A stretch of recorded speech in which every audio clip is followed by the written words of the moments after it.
Сегодня у нас 21 июля 2021 года. Хорошо. Слышно меня, да? Изумительно. Вы сделали Владимир сфоткали? Александрович, Одна секунда. Хлопушка. Это окей, хорошо.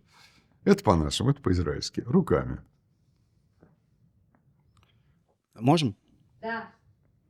Все, тогда все садитесь, не шуршите, выключите, пожалуйста, все телефоны свои, да, а мы тогда начинаем.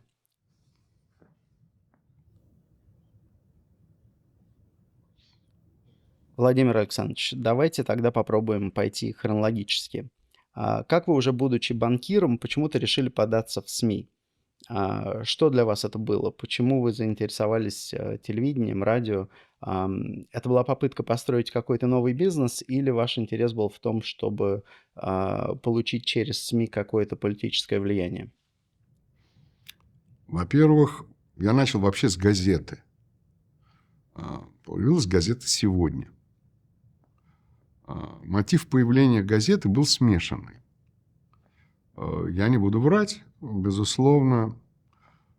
Часть мотивации была собрать лучшую команду журналистов на тот момент.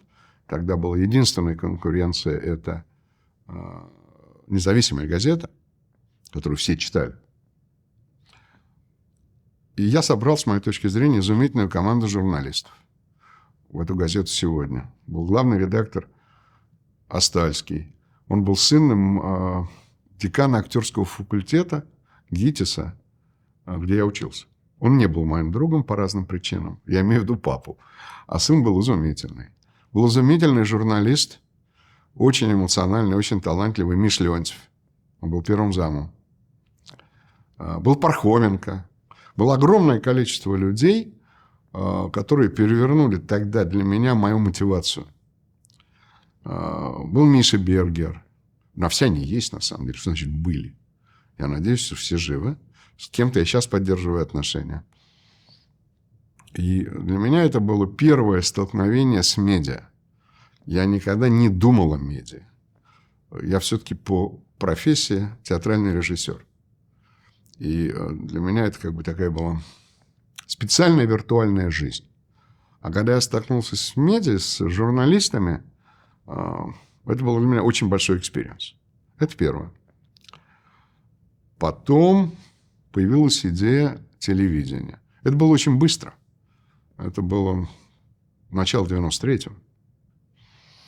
Я загорелся идеей. Я про телевидение ничего не знал. Кроме того, что я сам смотрел телевизор, естественно, как все. Вот. И для меня это была новая как бы задача. И мне показалось, что телевидение – это бизнес. Я прямо говорю, именно как бизнес, с одной стороны. А с другой стороны, у меня был ужин с одним из уважаемых мною людей на то время. Я не знаю, говорите вы им или нет, я думаю сейчас. Который мне сказал: послушай, если ты хочешь что-то изменить в стране, а тогда были люди, которые искренне хотели что-то изменить в стране, не просто заработать денег и убежать куда-то. Это не был я один. Поверьте, основное количество людей, которые вы сегодня знаете, все думали о том, как изменить то место, где мы живем. И никто не собирался уезжать, зарабатывать и убегать. Да и вообще счетов тогда никто не понимал, как за границей иметь, потому что это было нет необходимости. Все основные деньги, основные люди держали всегда в России. И он мне сказал: придумай что-нибудь в виде аспирина. Я говорю: в каком смысле аспирин? Ну вот люди, которые придумали аспирин, которые придумали пенициллин, они сделали огромный какой-то вклад в ту среду, в которой они живут. И у меня тогда почему-то показалось, что сделать новое телевидение или другое телевидение, другую коммуникационную среду, это почти пенициллин. Потому что тогда страна, она не ушла далеко. Она жила в парадигме Первого канала, программы «Время» и так далее. И тогда у меня соединилось желание, и идея, и возможности. Я бы так это сформулировал. Так возникла идея телевидения. Так возникла идея НТВ. Банкиром-то я был достаточно условным. У меня не было образования. Все, что, в принципе, я в жизни умел, это собирать лучшие команды людей, которые меня не слушаются, которые имеют свой взгляд на вещи. И моя функция была всегда пытаться их объединить между собой, чтобы они не ссорились. Если они все сильные, они все лидеры, они обязательно конкурируют. Конкурируют между собой. Не за доступ ко мне, а между собой. И поэтому я, в общем, не был банкиром, а банком реально управлял мой близкий товарищ и партнер. И, в общем, для меня вся была какая-то отдушина. И медийка стал для меня отдушиной. Так появился НТВ. А потом появилась ТНТ, потом появилась НТВ+, потом появился издательский холдинг или параллельно, я уже даже до конца не помню. Но прежде всего я понимал точно, что аспирин – это не то, чтобы только лечить. Аспирин – это чтобы развлекать. И тогда у меня как бы возникло понимание инфотеймента, то есть информационного развлечения. Вот. Я не очень это понимал. У меня был партнер, в отличие от меня, очень образованный, очень умный. Звали его Игорь Малашенко. И он мне тогда и сказал об этом, что вообще все, что мы видим на экране, это инфотеймент. Потом, когда НТВ создалось, это были новости и кино. Там ничего больше не было. Не скажете, что это за человек, который вам про аспирин рассказал? Явлинский. Явлинский? Явлинский. Мы с ним сидели, обедали. Он мне сказал, у тебя амбиции и эго очень большие. Чтобы их реализовать, ты должен что-то очень значимое в этой жизни. Вот. И я подумал и решил, что это будет телевизор. Или вообще медиа. Развлекательное медиа. Не политическое в какой-то части, потому что, развлекательно. Скажите, а участвовал Кремль или кто-то из администрации президента в создании НТВ? Кто-то помогал? Конечно.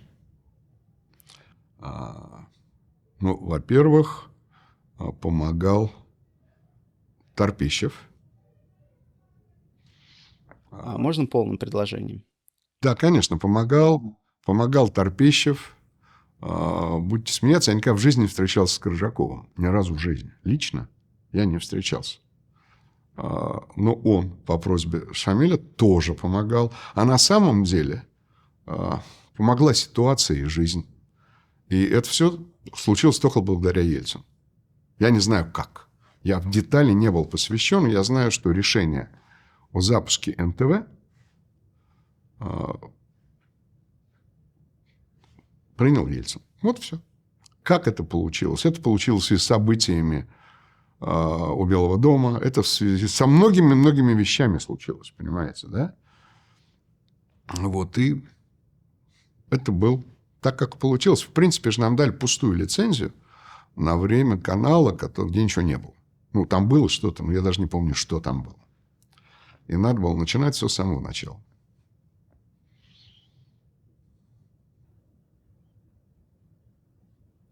Расскажите, а Кремль каким-то образом давил на вас, определял вашу повестку новостную? Я имею в виду еще до Чечни, первые пару лет.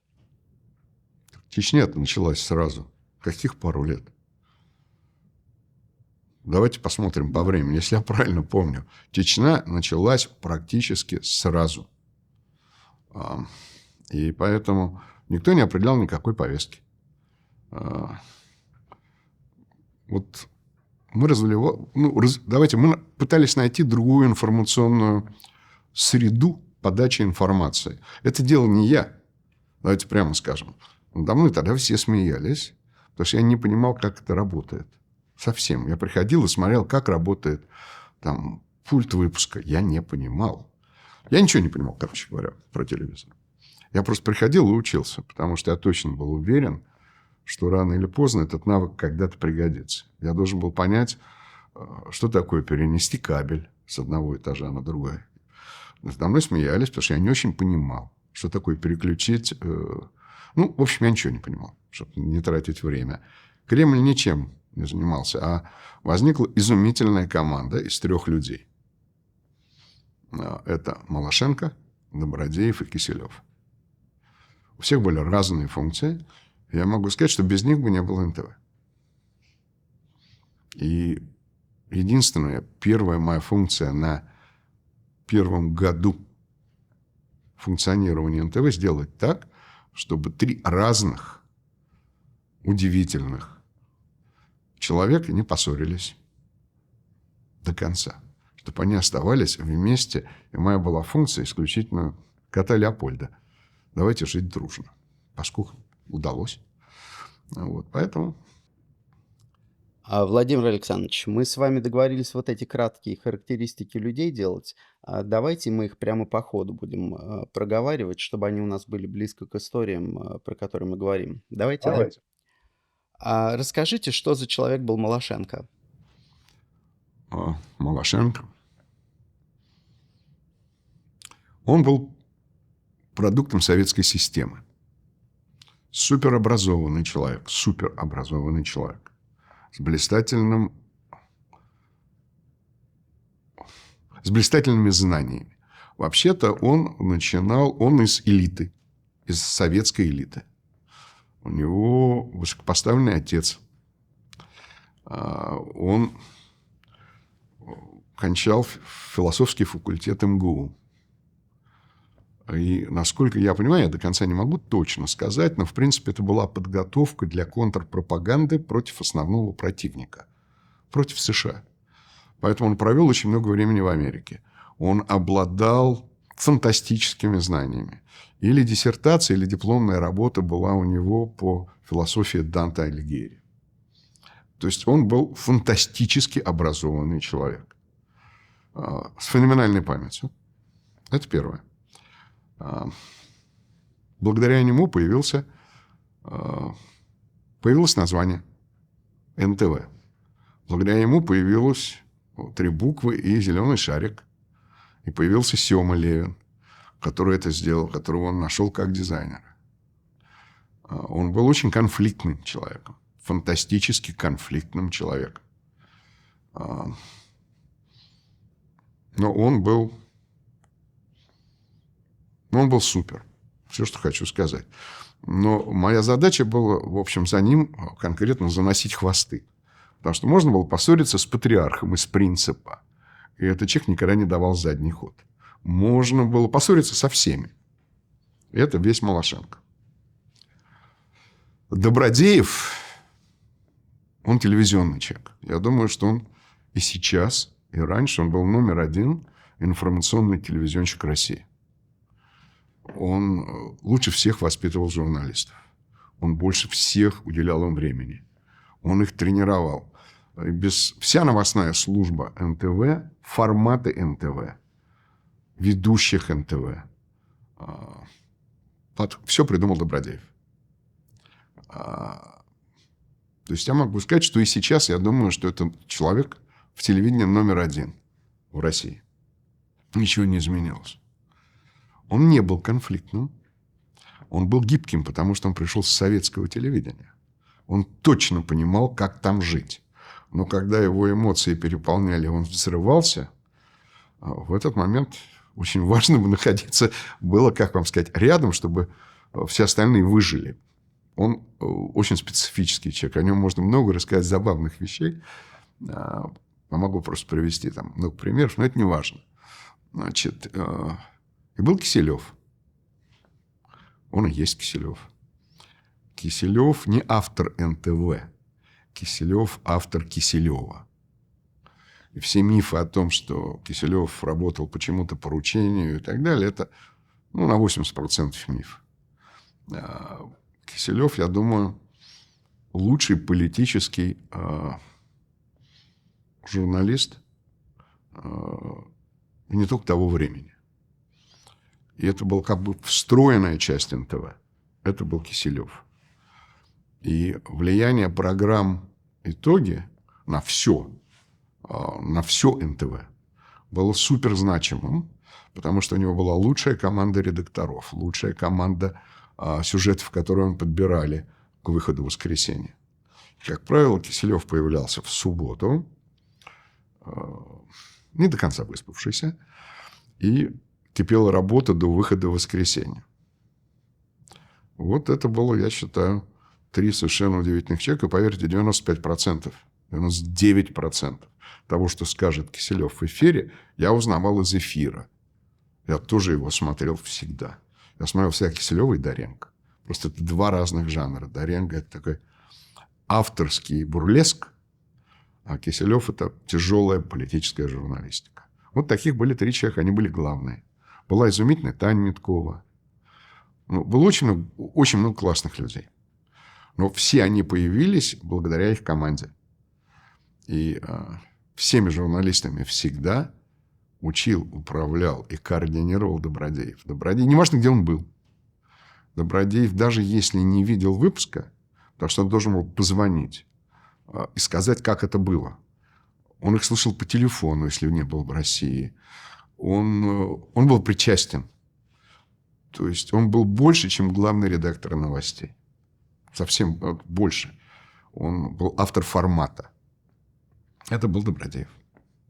То есть не успели вы открыться, как началась война осенью 1994 года? Ну, успели открыться, и началась война. И как вы освещали войну?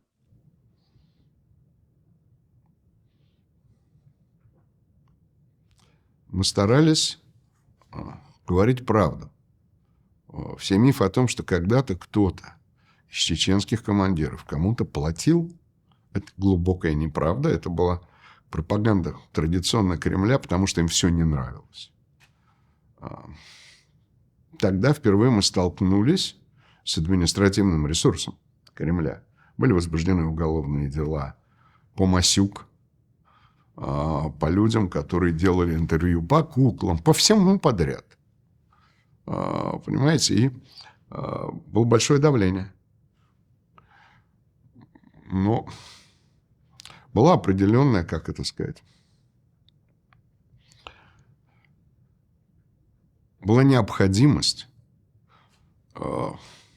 чтобы была правда. Потому что это была та функция аспирина, которая была. И моя, кстати говоря, единственная задача на тот момент была держать удар. Потому что на журналистов, могли уголовные дела возбудить, могли что-нибудь еще сделать, да. А моя задача была держать удар. Я его держал. Поэтому я уехал на 9 месяцев из России. Я приехал за день до 9 мая первый раз. Я уехал в декабре 4-го, я приехал в мае 5-го. За день до прилета президента США Клинтона. И улетел я в день его отлета. Вот такая была история. Вот. Сейчас мы подберемся к причинам вашего отъезда.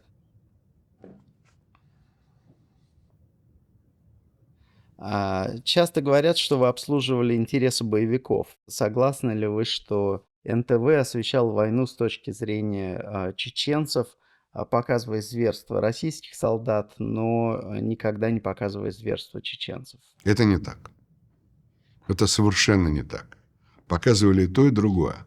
Просто постольку единственные в тот момент на экране, которые показывали, что происходило в Чечне со стороны чеченцев, были мы. У Добродеева просто не могло быть по-другому. Была всегда 2 стороны истории. Просто не могло быть. И у Малашенко не могло быть, и у Киселева не могло быть. Но чем больше на них оказывали, и на нас, я бы сказал, оказывали давление, тем, безусловно, мы, как это объяснить, мы сопротивлялись этому давлению. Давайте скажем так. Очень нехорошо, неплохо, когда убивали женщин и детей. Очень плохо. И когда мы об этом говорили, действительно, это было... Я сейчас не говорю просто красивые слова. В Грозном погибло в основном русское население. Чеченцы уехали, у них у всех были родственники. Там погибло в основном русское население. И поэтому... В общем, это была плохая история. И никакие попытки проломить или изменить позицию по чеченской войне не удались. Потому что тогда было время Ельцина. И об этом мы сегодня, в общем, и говорим. Потому что Ельцин – это прежде всего время свободы. И свободы для СМИ. Вот, и попытки Кремля всегда были... Давайте по-другому я скажу. Если бы было принято решение Ельцина нас закрыть, нас бы закрыли. Но без Ельцина нас не могли закрыть. Вот вся история.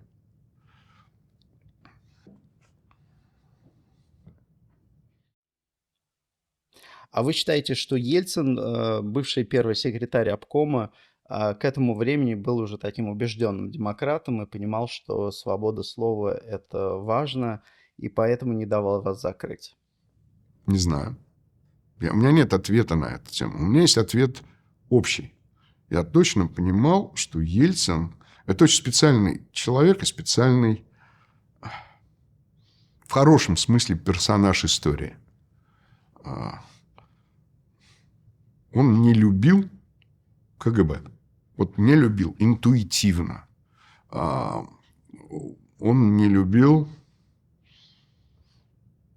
Про НТВ я так хочу сказать. Я сидел в кабинете у Лужкова по другой теме. Раздался звонок спецсвязи. Спецсвязь – это была очень громкая штука. И звонил Ельцин. И он говорил: только вы, Юрий Михайлович, можете решить вопрос с Гусинским и с его куклами. Это отвратительно, говорил Борис Николаевич.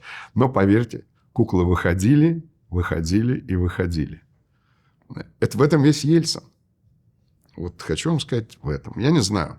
У меня нет ответа на ваш вопрос. Но давление, вы говорите, все-таки было. То есть дела все-таки все равно открывались. Это инициировалось не на самом-самом верху? Это инициировалось наверху. Это инициировалось Коржаковым и силовым блоком. Но они не могли ничего доделать, потому что было другое время. Не советское время. У них не было монополии на принятие решений.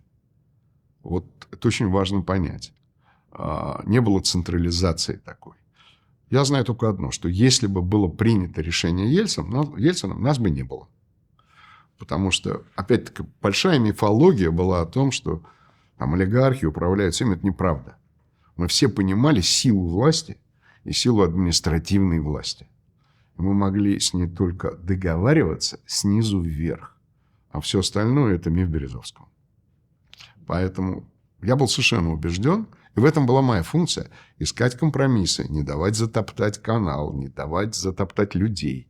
То есть моя была единственная функция в этот момент – защищать и ничего больше, а не влиять. А расскажите немножко про эту операцию «Мордой в снег», когда коржаковские люди задержали ваших сотрудников безопасности у здания СЭФ. И они не задержали. Это было не так. Был большой конфликт.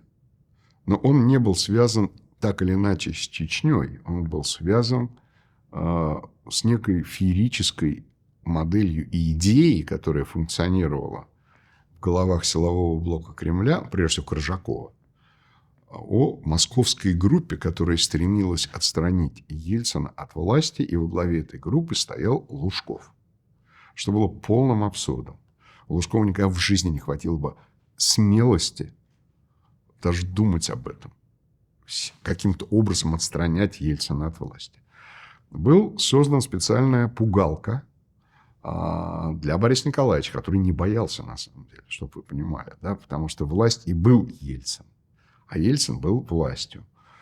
Это у него кровь такая внутри. Это очень сложно объяснить. Но ему это продали. Это первое. Потом ему рассказали, что я подрезал машину Наины Иосифовны. Что вообще технически быть невозможно, потому что вся Рублевка перекрывалась. Как я мог туда заехать даже?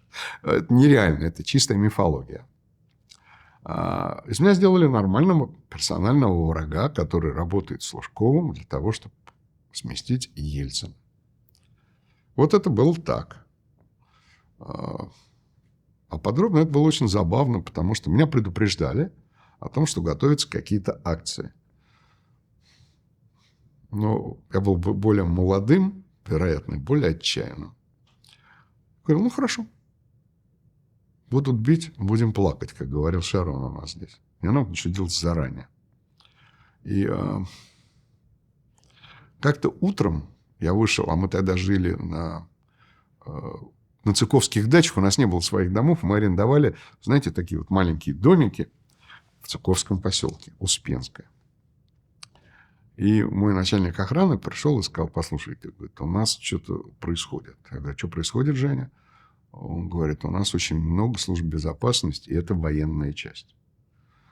Я говорю: ну, что делаем? Он говорит: ну, что, едем в Москву на работу. Мы поехали на работу, и нас сопровождали машины в общем, со спецназом, и пытались разбить, оттеснить мою машину от машины охраны. И тогда был вопрос, как себя вести. Вести себя очень просто. Не делать ничего. Мы ехали в потоке. Ехали, доехали. А после этого этот спецназ появился около здания книжки СЭВа, где мы сидели тогда. Я тогда понял, что все готовится в виде провокации.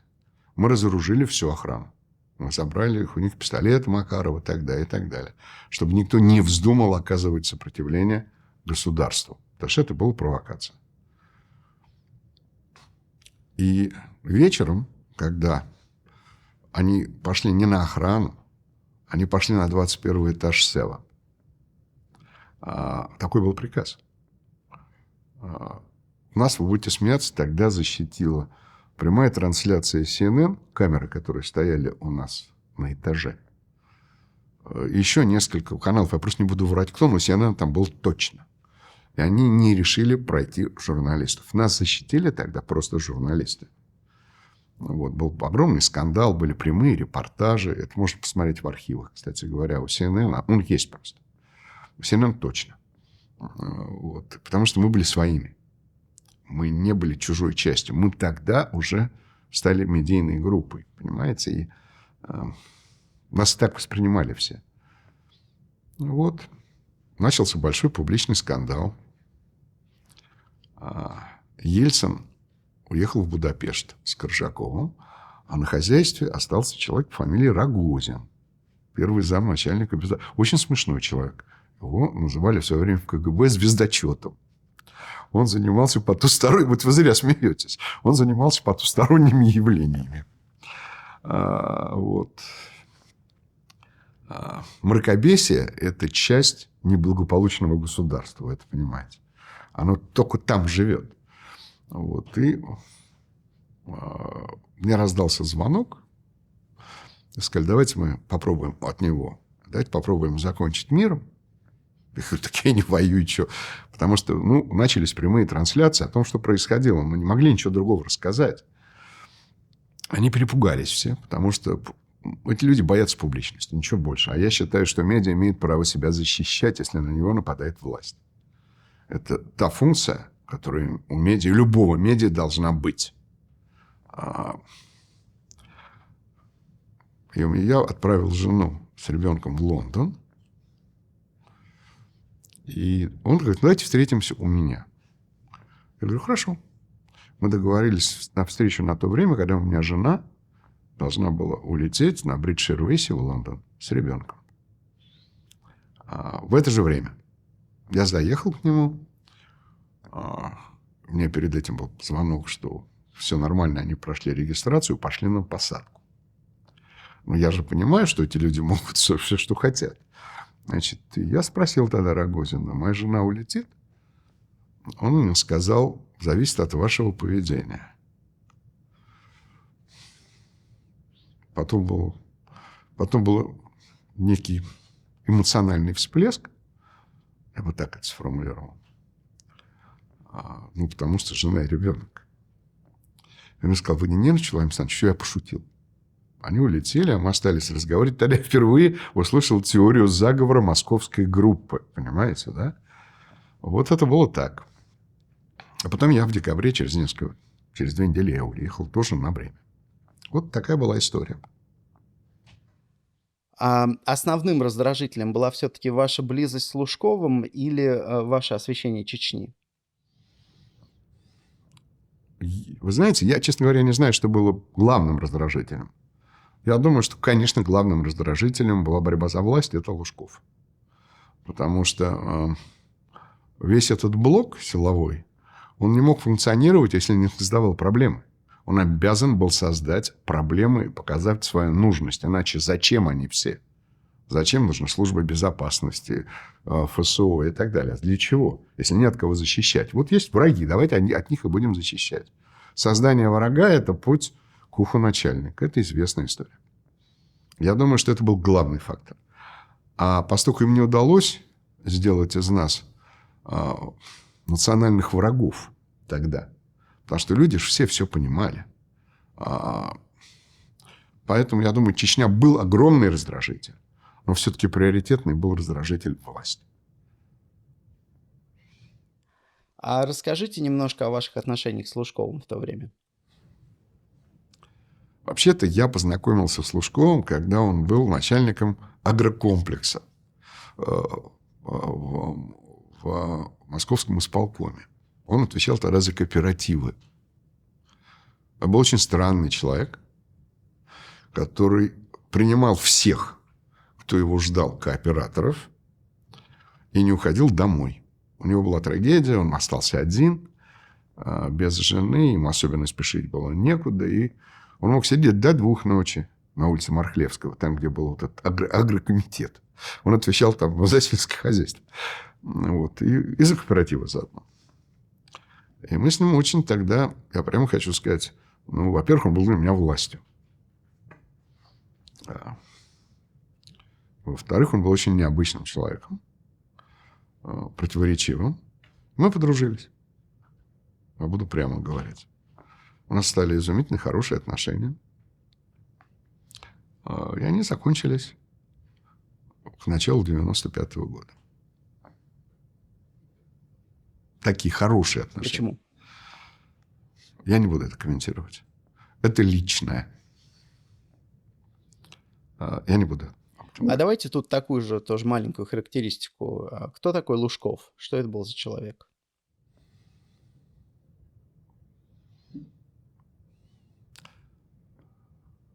Лужков был человек с очень большими политическими амбициями, не соответствующий реально его уровню, мышлению и образованию.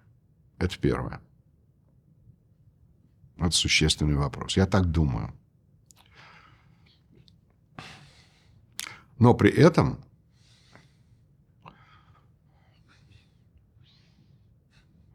он был странным человеком. Я о нем могу много и хорошего сказать, очень хорошего, и противоречивого. Я бы не сказал плохого, но другого. Он был мстительным человеком очень, чтобы это было ясно. И не очень смелым. В отличие от многих. А вот в то время, 94-95 год, у Лужкова были какие-то президентские амбиции? Ну, конечно, были. Ну, конечно, были. Они тогда были у всех. Потому что время было такое. Вы знаете, они даже были у хороших журналистов. Будете смеяться. Тоже были. Я не буду приводить примеры, но это было очень забавно. Потому что время было такое, когда любой, кто хотел, мог попробовать. И Лужков мог попробовать. Но я не думаю, что у него были бы шансы. Потому что к тому моменту, когда возникали возможности, он создавал такое количество людей, которые к нему плохо относились. Это тоже было феноменальное искусство. Там был еще очень один важный человек в мэрии Москвы, без которого Лужков почти не мог бы быть Лужковым. Звали его Владимир Ильич Ресин, который был балансом для него. Он был компромиссом для него с истеблишментом. Понятно. Потому что Лужков всегда знал лучше всех, все, больше всех. И все новые открытия, которые являлись очевидными, были новыми открытиями только для него. И все должны были почему-то этому восхищаться. Вот как-то он странный был человек.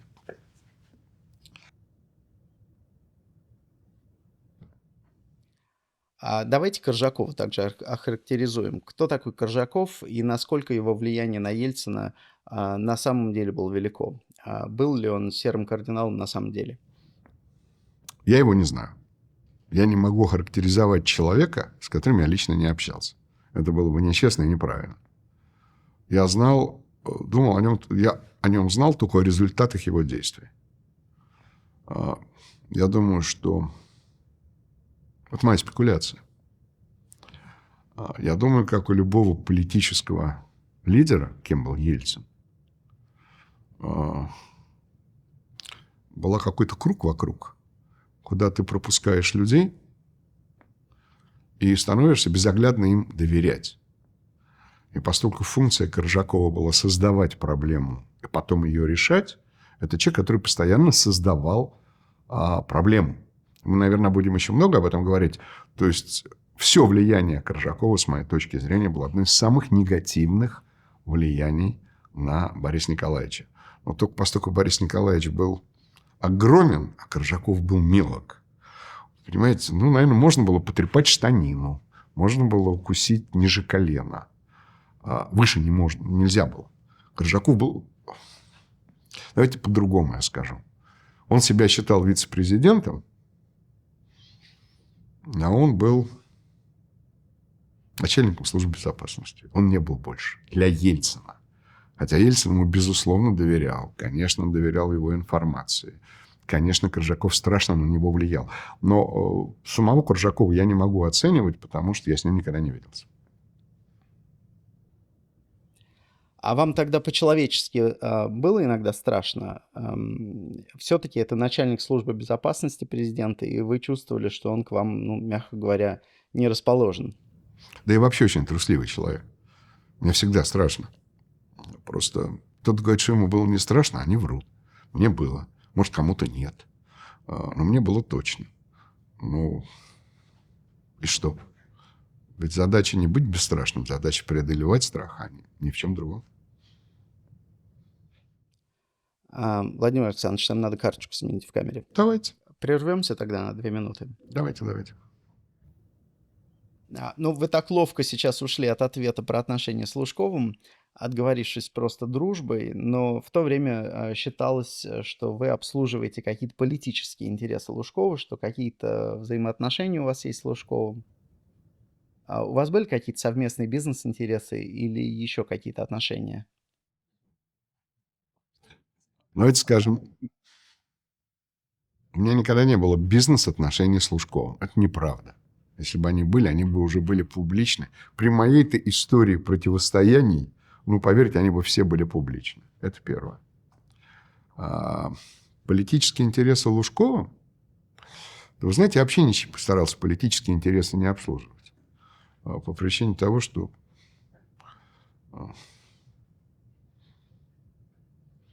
я думал только о себе и о том месте, где я живу. С какого черта мне надо было что-то обслуживать? Я не очень понимаю. У нас были изумительные отношения. Он мне рассказывал разные истории. Я высказывал какие-то свои мнения.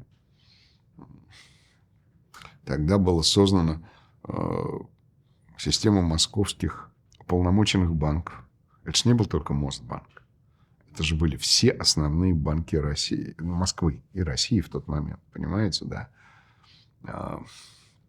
Это что, Лужков у меня не брал взяток, поверьте. Ему точно от меня ничего не было надо. Поэтому политические интересы... Вообще, что такое политические интересы? Это надо уточнять вопрос. Я понимаю это по-своему, а вы по-своему, вероятно. То есть раздражения Ельцина по поводу ваших отношений с Лужковым были ничем не оправданы? Они были оправданы товарищескими отношениями. А потом у меня были очень хорошие отношения, предположим, с Черномырдиным. И чего? Я что, обслуживал интересы Черномырдина? Конечно, нет. У меня были прекрасные отношения с Примаковым. Я не обслуживал интересы Примакова. Поверьте, это была не моя функция просто. Я думаю, что модель-то была очень простая. НТВ и вообще свободные СМИ показали, что они значимый фактор внутренней политики страны. И это не было на выборах 96 года. Это, конечно, случилось во время войны в Чечне. Конечно, войну в Чечне в значительной степени остановила НТВ. Это не было желания Ельцина подписывать Хасавюрский мир. Конечно, нет. Это отдельная тема. Я вам хочу сказать только одно. Против этого было огромное количество моих партнеров, друзей, конкурентов. Я просто считал, что... Ну, я считал по-другому, короче. И я вам хочу сказать только одну очень принципиальную для меня вещь. Я ее просто попробую сказать, перейдя на другую часть. Как пример. Мы сделали совместный журнал с Newsweek, с Вашингтон-Пост. Назывался он журнал «Итоги». Это был первый продукт Newsweek, который имел собственную редакционную политику. Нам ничего не надо было переводить. Мы, может, 1-2 статьи переводили. Это был собственный коллектив во главе со своим сильно тяжелым характером, поверьте, Сережей Пархоменко. Я никогда не видел более тяжелого главного редактора. Вот. С ним вообще нельзя было ни о чем разговаривать. Он сразу начал кричать. Он пытался защититься от того, даже от чего не надо защищаться. Вот. И возник неожиданный конфликт. Мне позвонил человек из Newsweek и сказал: послушайте, вы там... Короче, у вас статья была в каком-то блоке, я даже не знаю, я же не читаю все целиком, мне не все было интересно. Мы наскочили на кого-то из больших американских компаний по их качеству продукции. Вот что-то такое, не политическое. А мне сказали: вообще-то он у нас главный рекламодатель. Вы уж как-нибудь там, попробуйте мягче. Я попробовал поговорить с Пархоменко. Ну, меня сразу послали, поэтому разговоров не было.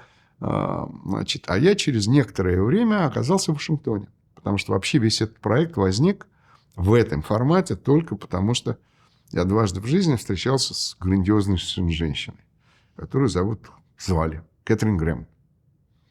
Она принимала решение по необычному проекту в Москве. Я не знаю, почему. А второй раз она мне, когда я приехал, она меня позвала на обед в связи с этим случаем. Рассказала мне историю про пентагонский скандал. Скандал Пентагона, который они делали. И сказал: ну вот, все знали, что мы готовили материал. Белый дом знал, что мы готовили материал. Вот, и меня пригласили в администрацию и попросили этого материала не делать.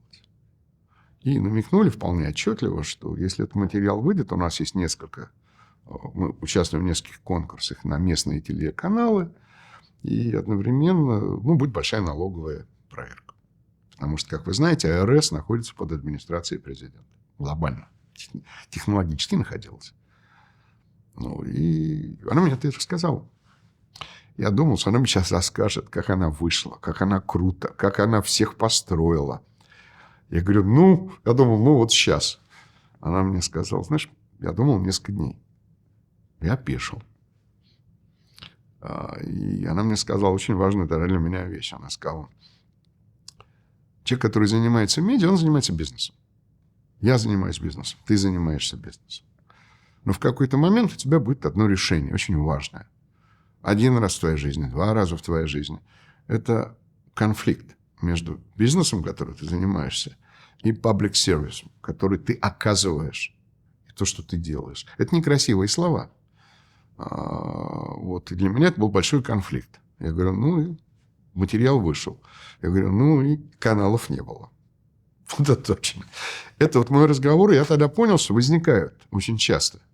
Хотелось бы реже. Большие конфликты между бизнесом, которым мы занимаемся в медиа, зарабатыванием денег, по-простому говоря, да, и обязательством публичным, которое надо делать. И Чечня была одной из тех обязательств.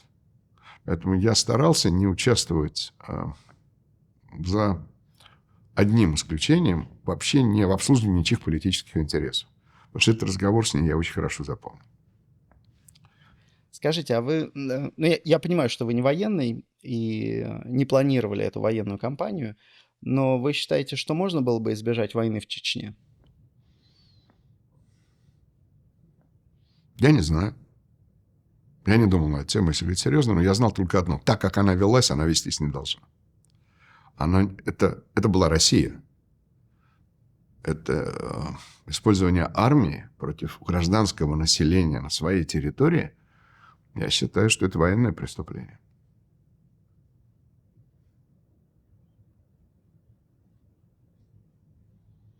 Давайте тогда подберемся к выборам. До выборов, как я понимаю, у вас был еще один враг. Часто описывают, что ваши отношения с Борисом Березовским были в ужасном состоянии, что он был прям враг номер один для вас.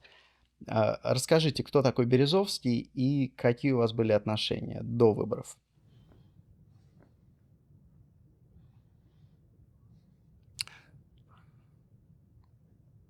У нас были разные отношения с Березовским. Они никогда не были дружбой. Но они были разные. Я думаю, что любые попытки принизить или забыть роль Березовского в российской истории – это нечестно, неправильно, и это просто вранье. Березовский очень много сделал для того, чтобы та Россия, которая есть и была такой, какая она есть. Иногда благодаря ему, иногда вопреки ему. Березовский был очень талантливым человеком. Одним из самых талантливых людей, необычных, с неординарным мышлением, с парадоксальным мышлением, которое я встречал. И человек, который ставил себе задачи, которые казались абсурдными, бессмысленными, невозможными. И, как правило, он их достигал. Вот это вот я могу сказать о Березовском. У меня были периоды дикого конфликта с ним, периоды перемирий. Ну, предположим, когда на него было покушение в Москве, это связано было с его бизнесом с автомобилями. Причем он еще тот бизнесмен. Значит, но у него был фантастический партнер Бадры Патацкашвили, который реально всем управлял. А Березовский был такой стержень, вокруг которого все это крутилось и варилось. Он был центральная часть всего, что он делал. Вот. И, в общем, у него было покушение. Вдруг неожиданно со мной связываются. Он ко мне приезжает и говорит: пожалуйста, я хочу, чтобы я уехал. И только твоя охрана и на твоей машине я могу выехать отсюда, уверен, что меня не взорвут. Я его вывозил из Москвы. Это был такой случай. Операция «Мордой в снег», она за ней ведь стояла не попытка испугать. За ней стояла попытка убить. И за этой попыткой стал Березовский. То же самое. И когда мы с ним это обсуждали, он говорит: ну, не получилось же, ну, не получилось. Что-то теперь-то, ну, вот не произошло же. В этом весь был Березовский. У него не было ограничителей вообще. Вот. Он был очень странным человеком. Вы сейчас такой вброс сделали неожиданный. Да. Расскажите тогда немного поподробнее. А Коржаков об этом Это уже было все под влиянием рассказал. Коржакова? Да. Он использовал Коржакова.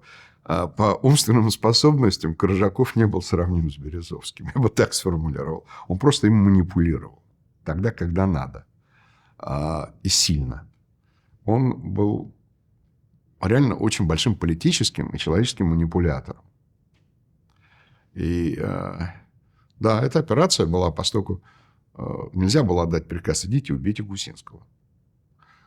Поэтому приказ был тогда, был отдан очень простой. Если все надеялись, что у меня служба безопасности огрызнется, а к нам слили очень много разной информации, значит, и тогда можно использовать оружие. Поэтому у людей были с собой гранатометы, чтобы просто сжечь вместе с машиной.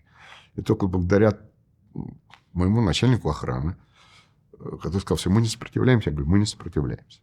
Поэтому не была использована сила. Понятно.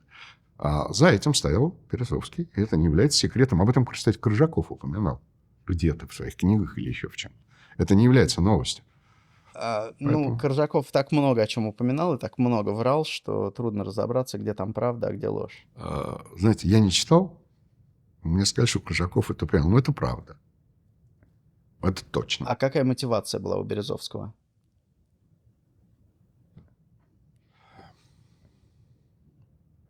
Я же был врагом. Березовского не было ограничителей. В этом его сила и в этом его слабость. Он мог достигать и делать то, что он делал и мог, потому что у него нет ограничителей. И есть человек, есть проблема. Нет человека, нет проблемы. Это ж не он придумал. Это часть культурной истории страны, я бы сказал так. Почему вы были врагом? Вот в тот момент. Почему вы были врагом? Потому что я не строился. Потому что идея Лужкова врага – это не один Коржаков, это и Березовский. Это была целая модель. То есть у Березовского было два типа людей. Те, которыми он управляет, и которые строятся с ним, или враги. Ну, поскольку я не строился, я был врагом, конкурентом.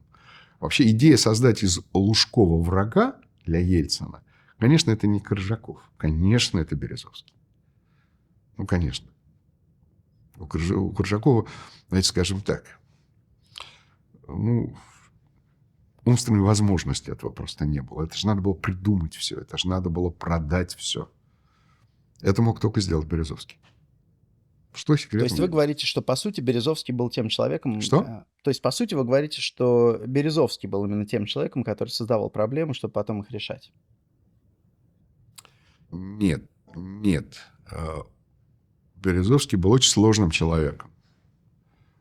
На этой конкретной ситуации – да. А в другой ситуации – нет. Нельзя вот его... Как это сказать? Его нельзя одним цветом замазать. Он просто был настолько... Он был просто великий авантюрист этого времени. Политический авантюрист, понимаете? И влияние его на все события в России до 2000 года были огромные и значительные. А все мы вот, или сопротивлялись, или строились. Другого ничего не было. А был ли у него доступ к Ельцину в это время? Ну, к Ельцину или к окружению Ельцина? У него был доступ к Коржакову. Это первое. Ну, тогда это было очень важно. Потому что это была силовая рука Ельцина. Я не знаю подробностей.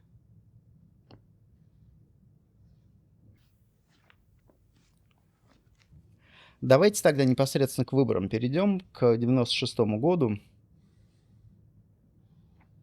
У Ельцина был очень низкий рейтинг в этот момент, и история нам во всех Википедиях говорит, что олигархи объединились, помирились, подружились и решили создать свой собственный избирательный штаб. Расскажите, пожалуйста, кто был инициатором этого, и на самом ли деле опять Березовский был главным действующим лицом здесь? Как все это происходило? Ну, во-первых, понятие олигарх – это неправильное понятие, потому что у нас не было власти. Власть была в Кремле, а у нас была возможность приблизиться к ней или отойти от нее. Это неправда. Это мифология Березовского и создание мифологии олигархов. Значит, второе, реально в выборах и для выборов да никто был не нужен. Нужно было прежде всего решение самого Ельцина. Третье, безусловно, НТВ и значительная часть независимой медийки, потому что не только НТВ же было, был «Коммерсант» Яковлева. Простите, им никто не рулил. Я думаю, что это самый талантливый издатель вообще, кого я помню. Это был сын Егора Яковлева. Фантастический парень. Очень умный, очень талантливый. Кто им рулил? Я? Нет. Да, конечно, нет. И никто не рулил независимой газеты. И вообще никто никогда особенно никем не рулил. Понимаете, да? Потому что это не было правда. Вот просто если мы исходим из этой позиции. В регионах власть принадлежала всегда региональным баронам. И на 80% они были коммунисты. Вся местная пресса была ихняя. Всегда. А местные вещания, хотя они, впрочем, принадлежали, предположим, ВГТРК, они все равно зависели от них. От них не зависел только НТВ, потому что это был центральный канал. У нас практически не было ничего в регионах. Понимаете? И мы завоевали влияние, прежде всего, конечно, на продвинутую часть населения, на пассионарную часть населения, формой, форматом, правдой, новостной картинкой дня, как говорил великий Добродеев. Потому что у нас новостная картинка начиналась с главного интересного события. Не с того, что сказал Ельцин, а у кого там с кем роман. Или какой скандал. Мы были нормальным, но мы были ближе к Фоксу, чем кто-либо думает на самом деле. Вот чтобы мы понимали, да? То есть, и поэтому нас смотрели. И мы не были даже в оппозиции. Мне очень не нравился Коржаков. Я не нравился Ельцину, мягко скажем. Потому что были куклы, которые ему показывали определенную выдержку. Выдержки вырезали куклы. И куклы были unlimited. Разговаривать с Шендеровичем по поводу того, какие должны быть куклы, можно было только после кукол, а не до. Понятно, да? И он делал вид, что он слышал. Он не слушал, он даже просто делал вид, что слышал. И никто особенно и не пытался, главное. Ну, в очень острых ситуациях можно было попросить перенести выпуск на неделю, понятно, да? Только это. Мы даже, в общем, особенно не... Ну, в общем, им занимался... С ним общался в основном Малашенко. Ну, вообще, видите, он вообще очень специальный человек. Он очень... Ну, я просто могу так сказать. Я считаю, что он друг.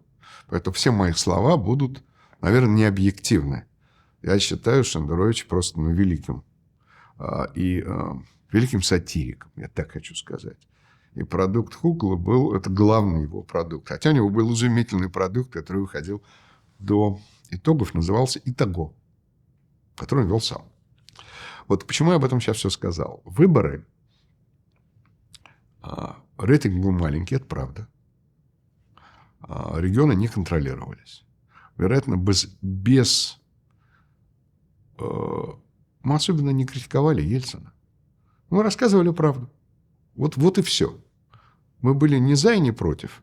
Но на самом деле мы были против власти глобально, как любой нормальный канал, понимаете, да? То есть позитивных новостей у нас было немного, я бы так сформулировал. Вот. И из Березовской у нас был конфликт, естественно. Был Давос 1995 года, когда мне раздался звонок. Я не был в России. Я не мог ехать в Россию, потому что меня там уже ждали, естественно. Поэтому я в Россию не ехал, и семья моя там не жила. Это была первая политэмиграция, я бы так сформулировал. Ну вот, и мне позвонил Березовский. Сказал, давай встретимся, поговорим. Поскольку мы все носители, неважно, где мы живем, если мы носители русского языка, мы носители вот этой очень специальной культуры, где говорят перед войной или в процессе войны. Мы же, в общем, совсем другие, культурологически, на самом деле. Вот, и я решил, что нет? Что у меня кусок отвалится? Ну, давай встретимся. Мы с ним встречаемся. Ну, и на меня появился огромный эмоциональный поток сознания о том, что вот коммунисты, вот то, вот то. Ты же понимаешь, что придут коммунисты, тебя тоже не будет. В общем, это меня беспокоило, на самом деле. Я не могу сказать, что до Березовского я не понимал. При этом у меня были очень хорошие отношения с Зюгановым. У меня были изумительные отношения там, со Строевым. В силу там, объективных и субъективных причин. Потому что, во-первых, мы им давали эфир, а все остальные нет. И, значит, можно было сказать, что мы поддерживали коммунистов, потому что мы им давали эфир. И они у нас были гостями. То есть у нас не было ограничителей. То есть нам нельзя было сказать, кого звать в эфир, а кого нет. И поэтому это интерпретировалось вот так. В общем, короче говоря, была длинная дискуссия. Потом я думал, и на следующий день мы договорились, что я считаю, что попытка выбрать Ельцина, попытка убедить людей, что, наверное, из двух зол надо выбрать наименьшее. Я не говорю, что Ельцин был для меня в тот момент героем моего романа. У вас пропала картинка. Теперь она вернулась. Вот и... В общем, возникла договоренность. Тогда возникла идея пригласить Чубайса именно тогда. Потому что нужен был человек, который правильно умел все организовывать, а Чубайс обладал фантастической репутацией организатора. И, давайте скажем по-другому. Я бы считал, что Чубайс, хотя он был во всем виноват, но Чубайс очень значимая и очень большая вообще фигура в истории до 2000 года. Можно любить его, можно не любить, как и Березовского. Но Чубайс сам по себе – это большая фигура. Вот и тогда мы решили, хотя была проблема, потому что Ельцин, несмотря на все мифы, не любил Чубайса. Потому что Чубайс был для него чужой. По массе причин. Он не подходил по всем причинам. Вот я бы так сформулировал. Вот. А все его очень уважали. Хотя мы не были друзьями никак. Тогда возникла идея Чубайса. Вот, и машина покатилась. Так возникла идея выбора Ельцина. Участвовали... Вы пошли к Чубайсу в Давосе? Я не помню. Я не помню. Я не думаю, что я ходил к Чубайсу. Я не думаю, что это вообще был я, потому что у меня не было ни с кем в тот момент. У меня были с кем-то хорошие отношения. Но вы должны понимать, война с Коржаковым делала меня почти неприкасаемым. Понятно, да? В плохом смысле этого слова. Коржаков был сила, была власть, был силовой аппарат. Ему фактически подчиняли все спецслужбы. Вот, поэтому, за исключением, наверное, СВР, которые всегда были как-то в стороне, хотя, наверное, тоже. Вот, и у меня не было больших контактов. Я думаю, я не знаю, кто первый начал говорить с Чубайсом. Это был не я. Я знал об условиях, которые мы обсудили. И все. А Ходорковский участвовал в этом? В чем? В уговорах Чубайса. В переговорах с Чубайсом по поводу денег и по поводу его работы. Давайте скажем так. Поскольку я не участвовал в этом, я знал условия, которые я принял. Я считаю, что это было резонное очень условие. Я не могу сказать, кто и как вел переговоры, но, скорее всего, что я думаю, участвовал в переговорах с ним и Березовский как основной двигатель, как ракета-носитель. Понимаете, как просто ракета-носитель. И наверняка Валя Юмашев. И наверняка, наверное, Таня. Я не знаю. Условия А вы не знаю. скажете, какие условия? Да, простите, что это были за условия? Условия – доход. Определенный день, который мы заплатили за эту работу. Вот и все. Сколько, не скажете? Я бы не хотел Сколько, не скажете? Я не хотел бы это говорить. Знаете почему? Потому что это уже все говорится. Все знают, что он работал. И он работал фантастически. Никто не мог бы организовать. Вообще, заслуга в том, что Россия сохранилась. То, что Ельцин победил. Он реально победил, потому что это были реальные выборы. В этом есть огромная заслуга Чубайса. И поэтому 3 миллиона ему заплатили. Или 5, честно говоря, какая разница? Потому что это была большая очень история. И что произошло дальше? Чубайс согласился возглавить штаб? Да. И вы пошли к Борису Николаевичу. Расскажите про эту встречу. Это был март. Не помню, когда. Значит, был разговор о том, что надо попытаться Борису Николаевичу. Вот мы-то штаб у себя создали. Короче, свадьба назначена. Но только невеста об этом не знает. А так было все здорово. Вот. А невеста была абсолютно убеждена, что у нее другой, вообще другой муж и другая концепция.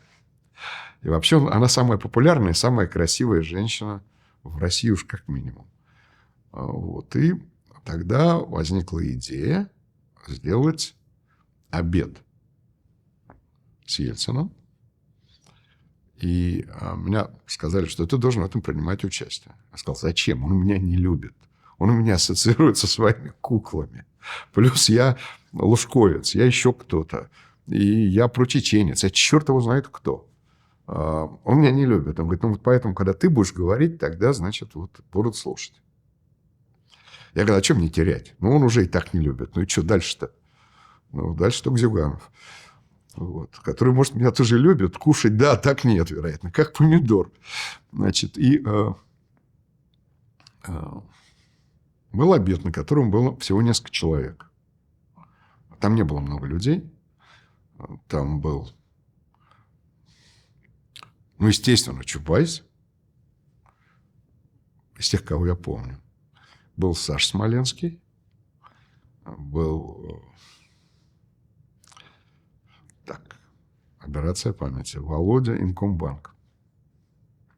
В общем, Володя... Авен? Не-не-не. Я говорю... А Авена не было? Наверное, был, но я не помню. Если говорить честно. Надо у него спросить. Но это был очень маленький. Там у нас было человек 8 всего. Это был очень маленький круг. Вот это я помню. А, наверное, Ходорковский должен был быть. Да, конечно. Конечно. И Виноградов, да? Да, и Виноградов, совершенно верно. У меня нет в руках компьютера, поэтому я не могу посмотреть фамилию.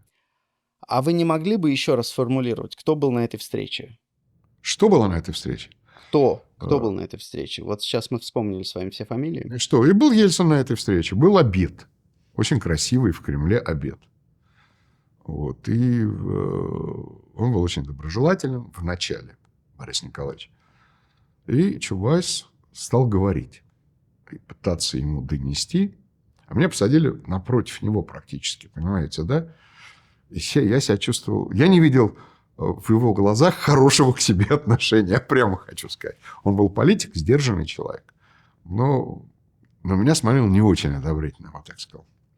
Чубайс начал говорить о том, что вот рейтинги низкие, то все, и надо все равно выборы, потому что это единственный способ, легитимный способ и так далее. И Ельцин, вот я сейчас помню, я сидел напротив, он на него чуть развернулся и начал на него смотреть. Я видел, там, я посмотрел на Анатолия Борисовича, и видел, что он пошел красными пятнами и начал понижать голос. Когда Анатолий Борисович начинает краснеть, это он нервничает. Это очень известная ситуация. Я понял, что ситуация начала умирать. И тогда я встрял и сказал: Борис Николаевич, короче, все, что вам говорят о вашей популярности и рейтингах, неправда. Он на меня развернулся, и была фантастическая реакция, когда он сказал: а откуда вы знаете, что мне говорят? Я потерялся. Я не ожидал такого ответа, потому что реакции Ельцина были всегда очень, как вам сказать,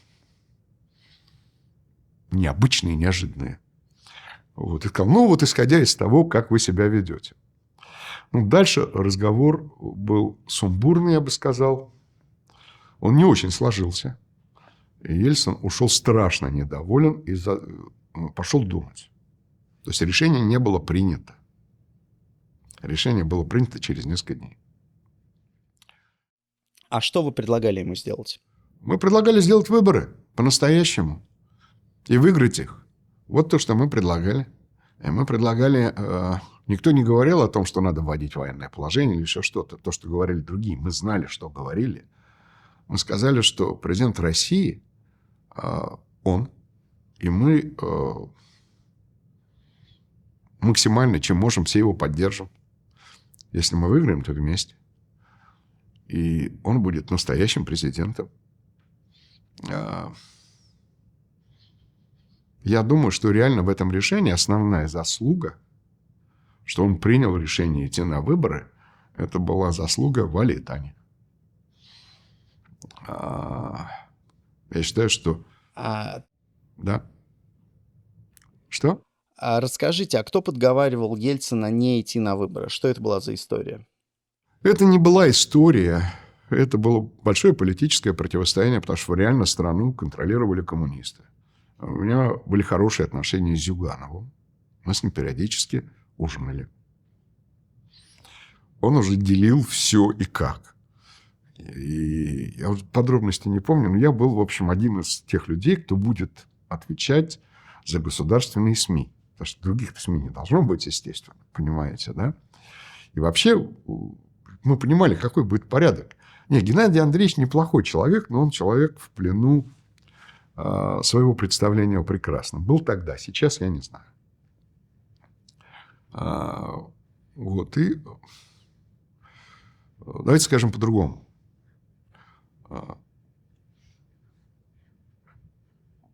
Провести выборы, реально провести выборы, по-настоящему провести выборы и рискнуть. Ведь вариант другого решения был всегда. Он же никуда не девался. Силовой вариант был всегда. И все это понимали. Распустить Думу, ввести военное положение, ввести войска. Такая попытка могла быть. Чем бы она закончилась? Ну, у меня есть свое мнение, у кого-то другие. Но Ельцин этого не сделал. И, в общем, он молодец. Больше, чем молодец. И убедили его в этом, еще раз я повторяю, не я, поверьте. Я не думаю, что это был Чубайс. Я думаю, что его убедила семья. В прямом смысле. Валя и Таня. И, наверное, Иосифова, ну, я не знаю про это ничего.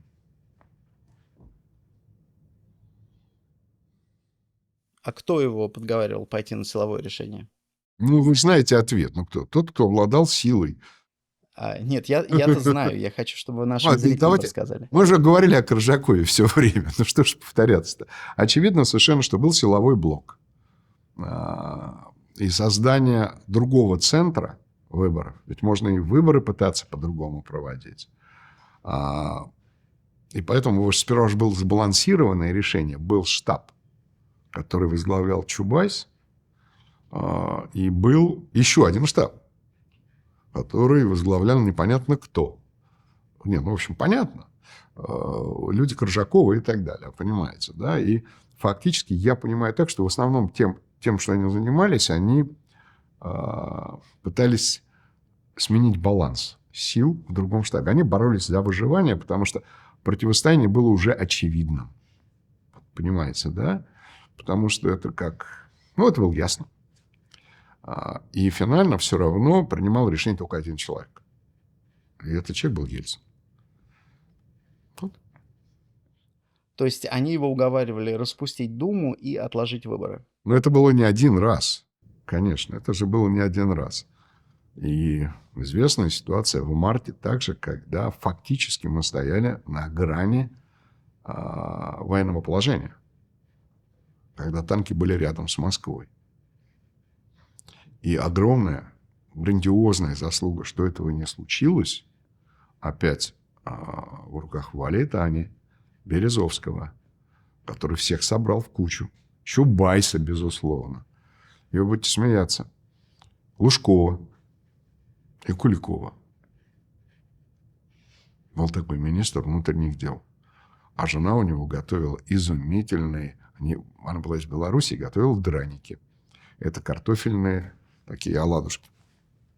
Так что так и было. А тогда расскажите немножко о Куликове, раз уж мы про Куликова. Что это был за человек, Куликов? Он был военным. Он был настоящим военным и был офицером. Он был тоже сложный человек. Он очень переживал за всю историю Кавказской войны. Он не любил их очень сильно, эмоционально. Это с одной стороны. А с другой стороны, это был человек очень честный. Причем был он и есть. Я так понимаю, он жив. Вот. Он очень честный человек. И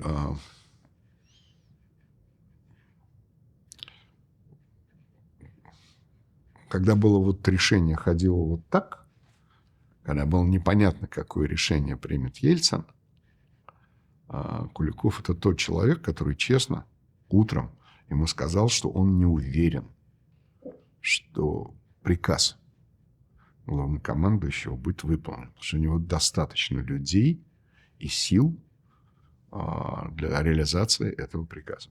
Это был огромный фактор. То же самое сделал Лужков. Потому что это было две моих таких задачи, которые мне в этот очень непростой человеческий день передо мной поставили. Я же был исполнителем, давайте прямо говорить. Я не был участником процесса. Я скорее, вот у меня были какие-то определенные функции, которые я пытался исполнять как участник процесса. Вот. А процесс шел сам по себе. И, наверное, сейчас бревно огромной длины, которое нес когда-то Ленин, да, и там было 5000 человек, которые помогали нести. Но я могу сказать, что реально процессом управлял Валя, Чубайс, Малашенко в его части его зональной ответственности и Березовский в его части ответственности. А все остальные только помогали. И я тоже. Я помню, когда пытались найти Лужкова, а Лужков был за границей. А Ельцин должен был принимать решения. И утром будет звонок. Ельцин очень ранний и всегда с утра звонил всем. В 6-7 утра позвонить легко. Все должны были брать трубку, естественно. Президент звонит. И я приехал во Внуково встречать Лужкова. И предупреждать его о звонке и о позиции, о том, что произошло. Он прилетел на маленьком самолетике. Меня увидел в окно. Занервничал. Я понял так. Вот. И у нас уже были сложные отношения. Они не были простыми. Но если я приехал, значит, что-то важное.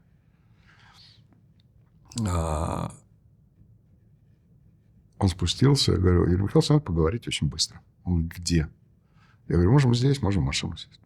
Он говорит: что случилось? Я ему рассказал, что случилось. Я говорю: утром будет звонить президент. Он говорит: а какая позиция остальных? Сказал Юрий Михайлович. Я говорю: я думаю, что Куликова позиция вот такая. Вы сами позвоните, узнаете. А позиция Коржакова другая. Это тоже понятно, да? Значит, поэтому от вас очень много зависит. Что, вменяем? Давайте.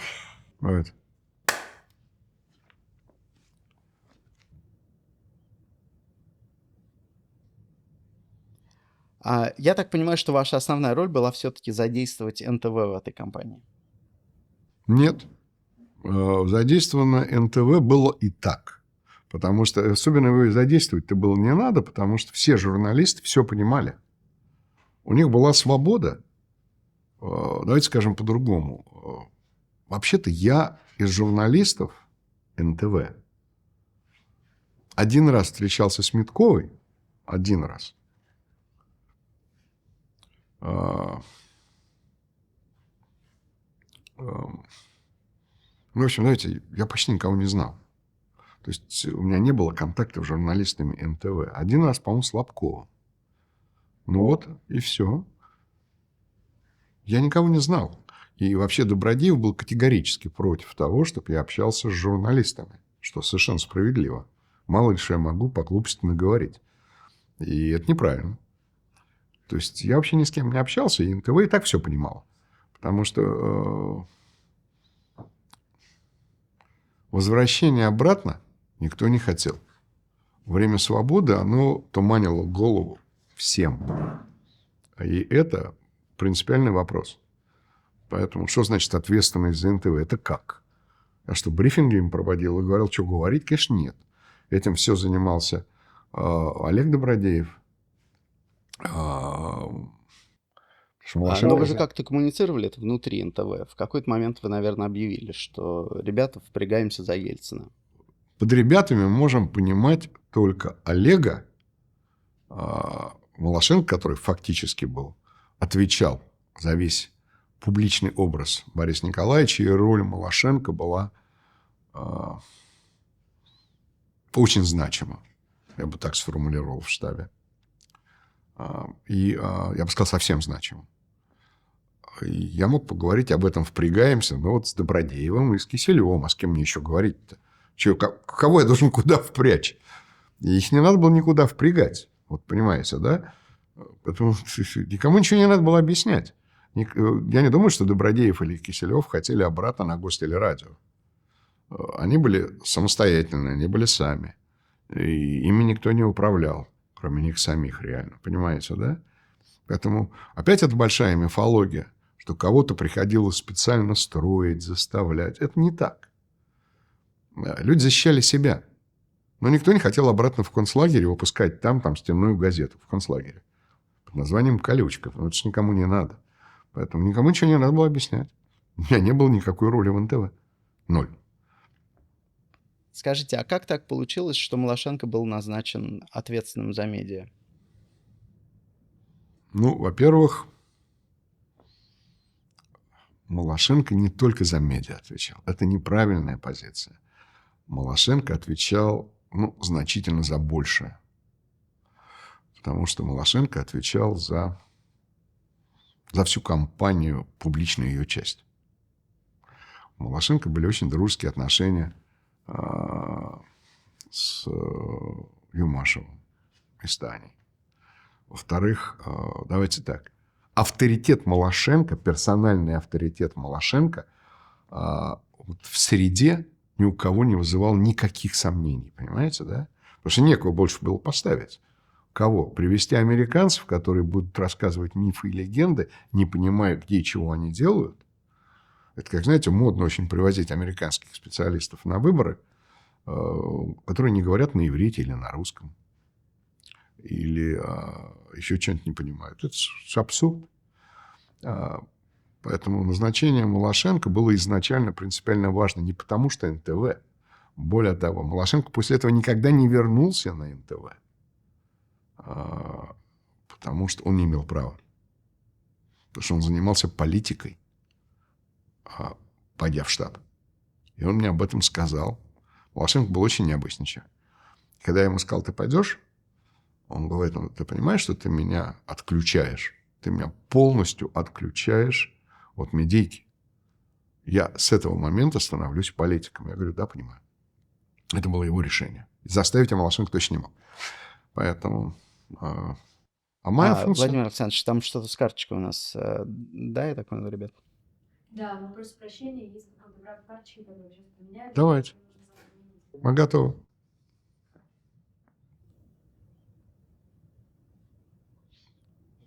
А все-таки какие-то меркантильные интересы были у так называемых олигархов или крупных бизнесменов?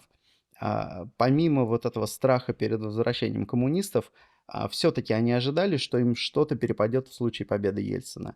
Они ожидали, что какие-то подарки, какие-то блага посыпятся на них за это, за помощь с выборами, я имею в виду.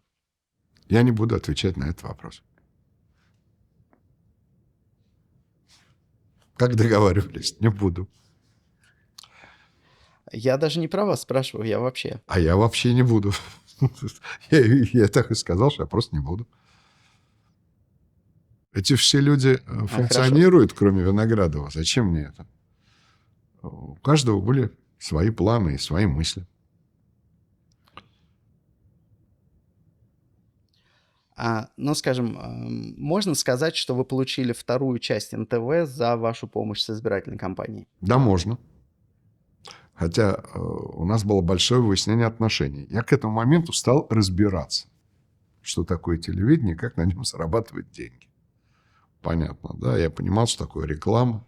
Я понимал, что стоит час вещания, трансляции, стоимость контента на этот час. Я стал чуть-чуть разбираться. Я совершенно не убежден, что нам это было надо. Потому что экономически это не было целесообразно. Хотя целиком канал вроде и разгоняется, как электричка, да? Но, с другой стороны, экономически это не было очень перспективно. То есть была большая дискуссия на эту тему, и решили, что мы получаем это. Понятно, да? Владимир Александрович, можно я вас попрошу сформулировать полным предложением, потому что сейчас у нас нет этой фразы целиком. Ответ. Это я сказал, а вы... Ответ. Ответ на ваш вопрос – да. Мы получили оставшийся канал в связи с участием в выборах. Это правда. Лицензию на расширенный канал. Это правда. Являлось ли это экономически целесообразным или нет, я не уверен был тогда. Потому что стоимость дневного и утреннего вещания, экономическая его целесообразность на тот момент времени был под значительным вопросом. Там не было почти рекламы, а косты были очень большие. То есть расходы были очень большие. Извините за слово «косты». То есть расходы были большие. То есть тогда это была убыточная часть вещания. Основная реклама шла в прайм. Поэтому зачем нам было дневное вещание, я не понимал. Вот. И была большая дискуссия. Но в связи с тем, что было принято решение выходить с публичным предложением на NASDAQ в Америке, это то, что было принято и почему мы, в общем, взялись за этот канал, за целиком канал. Потому что мы начали готовиться к выходу на биржу. А Потанин оказался в правительстве после выборов. Да. Владимир Александрович, ну вот все бизнесмены в ответ на вопрос про поддержку Ельцина говорят, что, конечно, мы все так боялись коммунистов, мы все бессребреники, никто ни о чем больше не думал, кроме как о демократическом будущем страны. Но, может быть, от вас получится услышать какое-то подтверждение таких тайных подозрений, что все ходят по земле и все-таки все люди. Все люди. Я подтверждаю. Реально все люди. Вот смотрите. Все люди вокруг – это не мои друзья. И, наверное, можно пытаться что-то говорить. Но я не считаю, что это было бы честно и правильно. Я поэтому не буду оценивать никого и никого из этих участников. Я знаю, что все искренне, по-честному хотели победы Ельцина. Это правда. Никто не хотел победы Зюганова. Таких сумасшедших в этих ряду не было. А кто как смог конвертировать эти выборы, не моя вопрос. Я не должен это оценивать. Но торга никакого заранее не было? То есть не было таких разговоров, что вот я это сделаю, если вы мне потом то-то и то-то? Я про это ничего Я про этого ничего не знаю. Я просто про это ничего не знаю. Значит, их не было. Если я бы, наверное, знал. Подождите, а НТВ получал какие-то деньги за участие в выборах? Нет. Мы готовились к IPO. Мы были совершенно прозрачные. У нас был аудитор Pricewaterhouse, у нас была большая юркомпания американская. У нас был вообще очень большой акционер «Газпром». «Газпром» купил долю в НТВ. Можно считать, что это было за выбор, а можно считать было, что это было по массе других причин. Но «Газпром» стал акционером. Для нас это было очень важно, потому что вошли деньги на развитие другого бизнеса, на развитие НТВ+, на развитие ТНТ. Потому что, в общем, надо было много инвестиций привлекать. Это раз. Во-вторых, давайте скажем по-другому. Когда я разговаривал с Вяхеревым о входе в НТВ, Вяхерев изумительный человек. Если потом когда-то спросите, скажу. Он мне сказал: слышь, вот все, что мы вложим, мы потеряем.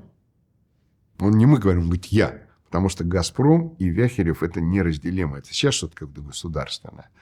Во главе «Газпрома» они все газпромовцы, они были «Газпромом». И поэтому Вяхерев был... Что Вяхерев, что Черномырдин, что Шеремет, там такой был первый зам. Это были изумительные люди. Вот, и прям говорит: вот я все потеряю. Я говорю: почему потеряете? Я понимаю, что, с другой стороны, как в театре, ружье, висящее за спиной, оно не должно стрелять. Я говорю: вот смотрите, Рем Иванович, вы становитесь нашим акционером. Это официальная версия. Я же его уговаривал. Это не то, что ему дали поручение войти к нам, понятно, да? Все остальное мифология. Я думаю, что... Он сказал, сколько будет стоить НТВ? Я говорю, а я не знаю. Вот Credit Suisse, First Boston, который нас тогда выводил на биржу, он говорил, от миллиарда плюс. Я когда услышал слово $1 миллиард, понимаете, мне чуть конкретно не хватило. Я честно ему сказал, да. Он говорит, да не может быть. Я говорю, ну так. Потом к нам еще американцы вошли на 5%. И в ТНТ, и в НТВ. Capital Group. Это один из главных американских инвесторов в медийку. Вот. И мы готовились к бирже. И мотивация Вяхерева, конечно, не была экономической. Это тоже надо говорить честно. Он понимал, что как акционер я там буду максимально его там... Я не могу своих слов защищать. Вяхерев не нуждался в защите. Но я буду максимально, давайте скажем так, лоялен. Не как НТВ, а как человек, который владеет НТВ. Понимаете? Владеет медийкой. И это честный ответ. И это приходилось... Вы сейчас говорите про кредит... Были дискуссии. Вы сейчас говорите про кредит вам Газпрома 200 миллионов? Нет, это, значит, Газпром... Это было следующее. Потом, когда случился... Мы не вышли на биржу. Случился дефолт. Страновой дефолт. И я разговаривал с Credit Suisse. А у нас были огромные планы на деньги, потому что деньги с биржи не шли ко мне в карман, они шли внутрь компании. И были огромные планы, что мы должны делать. И на эти планы нужно много денег. И план был написан и так далее. И тогда я сказал, давайте мы попробуем тебе синдицировать кредитную позицию из 2 кредитных линий. Но ты поговори с акционером, с «Газпромом», чтобы они дали гарантии и поучаствовали в этом. Я приехал к Вяхереву. Он мне сказал, ну хорошо, что ты мне дашь взамен? Я говорю, я вам долю в Медиамосте дам. Потому что он был напрямую акционером в НТВ, а в «Газпром», а в Медиамосте у него доли не было. Сказал, у тебя будет доля в Медиамосте, значит, во всем еще раз. И в НТВ+, и во всем. И все, что я могу сделать, у меня нет денег. И тогда «Газпром» дал гарантию. Понятно, да? Это было так.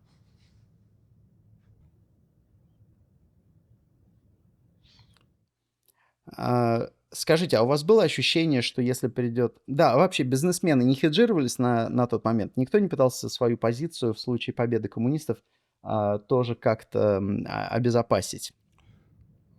Я не хотел бы отвечать на этот вопрос. Ну, конечно, да, но вы сами понимаете, что да.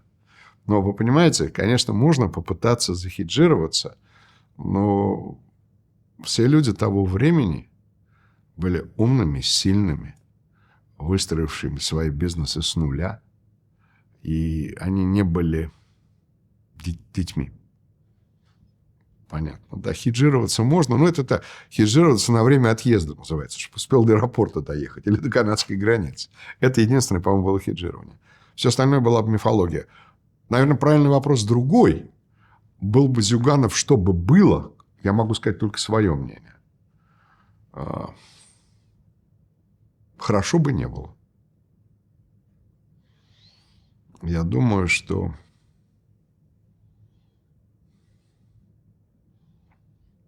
это было бы ГКЧП-2.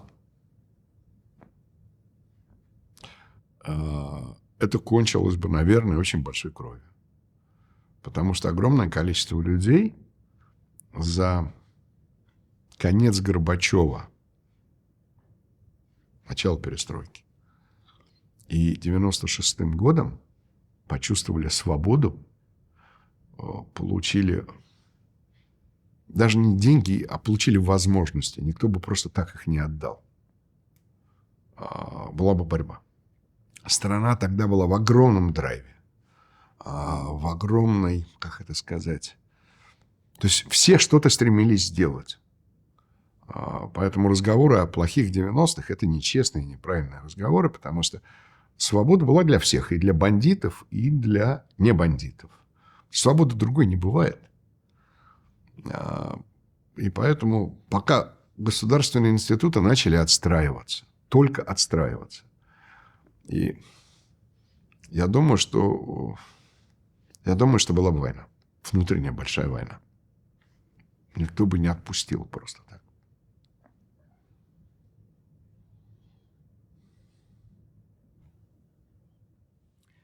А вот сейчас популярна такая точка зрения даже среди, либеральных, как назвать, либеральной общественности, вот, что если бы тогда, не бросились всеми силами воевать с коммунистами, не включили бы какие-то административные рычаги, проиграли бы и дали бы коммунистам прийти, демократическим путем к власти, то мы бы получили некую инъекцию, такую прививку против нечестных выборов и не имели бы сейчас то, что мы имеем сейчас. А коммунисты бы потом не справились, и через 4 года сложили бы свои полномочия, и дальше бы история пошла, иным путем. Каждый имеет... Я не понимаю, кого вы имеете в виду под либеральными, так?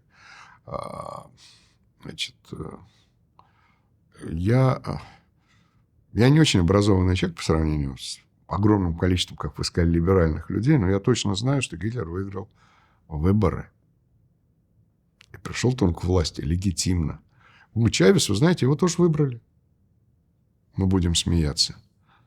И первые выборы Лукашенко выиграл тоже.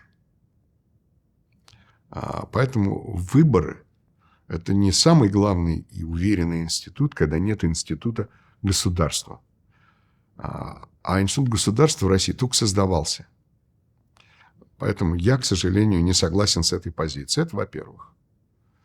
С другой стороны, мы, безусловно, показали первый раз власти, что медиа – это большой инструмент, более важный, чем армия или полиция. Что медиа обладает властью. Это с другой стороны. Наверное, не бывает стопроцентного ничего качественного. Бывает, знаете, как смесь черно-белая. Наверное, это был минус. Но с другой стороны, мы пострадали очень после этих выборов. Рейтинги политических программ и новостей стали падать. Потому что мы потеряли доверие. То есть мы как бы сыграли, но мы потеряли доверие. Мы его год-полтора восстанавливали. Люди все-таки опять вернулись к тому, что нам можно верить. Поэтому мифология о том, что телевизор обладает абсолютной властью, мифология. Это не так. И это уже не так становилось с 97-м, с 98-м годом. А сейчас это вообще не так. Просто сейчас никто не смотрит телевизор. Поэтому какой процент населения на сегодняшний день в Америке смотрит публичные каналы? 3, 4, 5, 6, 7. А политические каналы вообще никто не смотрит. Ни Fox, ни CNN, никто. Это минимальная часть. Мир меняется, и начал-то он меняться ведь и не в 96-м году. Он начал меняться раньше и менялся очень эффективно.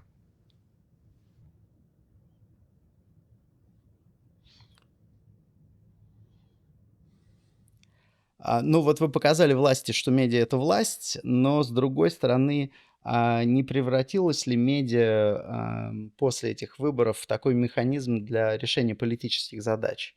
И дальше этот механизм уже государство использовало по полной программе. Ответ – да. Конечно. Любая власть старается, так или иначе, получить максимальный ресурс для своей стабильности. В любой стране мира. Я сейчас не только о России говорю, в любой. Вот в маленькой стране у теплого моря 30 лет назад или 25 лет назад был только один госканал, а потом появился второй, который тоже контролировался и регулировался в полном объеме. Это понятно. То есть демократия в Израиле, она тоже имела тенденцию развития. И меня, кстати, это поразило очень сильно, потому что Россия была значительно медийно более свободной, чем Израиль в 1994-1995 году. Или чем Франция. Значит, конечно, то, что сделалось при Ельцине, все говорят, это вакханалия, а это что-то то-то. Да это не так. Это просто... Это переворот. Переворот в сознании людей, в мышлении людей, Он, конечно, вызвал огромное количество людей шок. Но во всем я так хочу сказать. Не мы бы обучили власть, она бы научилась сама. Все же все это понимают. Если информации нет, то нечего обсуждать. Значит, надо контролировать информацию. Это же понятно было. Понятно всегда. Был старый анекдот. Скажите, а вот Михаил Зыгорь пишет... Был старый анекдот в царское время. Два было друг губернатора, которые там где-то выбирались. Это анекдот. И у одного было две газеты. Одна оппозиционная, другая его поддерживала. А у второго было только две газеты, и поддерживали. Тот, у кого было две газеты, он проиграл. А тот, у кого была одна оппозиционная, выиграл. Говорит, они потом общаются, говорят, как же так получилось? Меня поддерживали все, а я проиграл. А тебя поддерживала половина. Половина была против, а ты выиграл. Он говорит, главное в нужный момент, чтобы вторая половина поддержала. Такой анекдот. Власть это понимала всегда. И власть всегда понимает, что надо контролировать СМИ. И в истории Америки у вас это, извините, год назад, 2 года, 3 года назад, 4 года назад это была основная тема контроль над СМИ, как сейчас тема контроль над соцсетями. Власть хочет контролировать. Любая власть это хочет делать. Поэтому вопрос обучаемости власти, ну, давайте не считать их дураками, тех, кто приходит во власть. Я не знаю, читали ли вы книжку Михаила Зыгоря. Он пишет, что НТВ получило сотни миллионов долларов на участие в выборах. Ну, на предвыборную кампанию. Ну, смотрите, во-первых, я книжки Зыгоря не читал. Комментировать книжку не могу. Ответ – это неправда. Выяснять отношения с автором книги, которая такая популярная, мне зачем это? В этом нет резона. Давайте так. Все, что НТВ получил и Медиамост получил, все публично. Потому что потом был конфликт. И конфликт был публичен. Если бы нам дали 100 миллионов долларов или 500 миллионов долларов в виде чего хотите, это было бы публично. Господин Кух не помянул бы об этом сказать. Можете не сомневаться. Скажите, а как вообще финансировалась компания? Откуда деньги брались? Ну, они брались из коробки из-под ксерокса, как я понимаю. Но я не участвовал в этом процессе. Значит, были какие-то средства, которые расходовались для меня загадочным путем. Я думаю, что 80% они просто разворовывались. За эти средства отвечал силовой блок, прежде всего. Поскольку я не был вовлечен, я сейчас не лукавлю, я действительно не знаю, как тратились деньги, потому что, честно говоря, это вообще не была моя тематика. Я даже не о том, как они тратились, а откуда они брались. Потому что, чтобы из коробки из-под ксерокса что-то взять, надо сначала в нее что-то положить. Ну, я думаю, что были желающие положить с каким-то иным образом компенсации. Я не хотел бы это обсуждать, потому что я могу только спекулировать. И еще раз, я не судья никому. Я могу рассказывать только о том, что я знаю, чему я был свидетель, и все остальное – это спекуляция, я не хочу их повторять.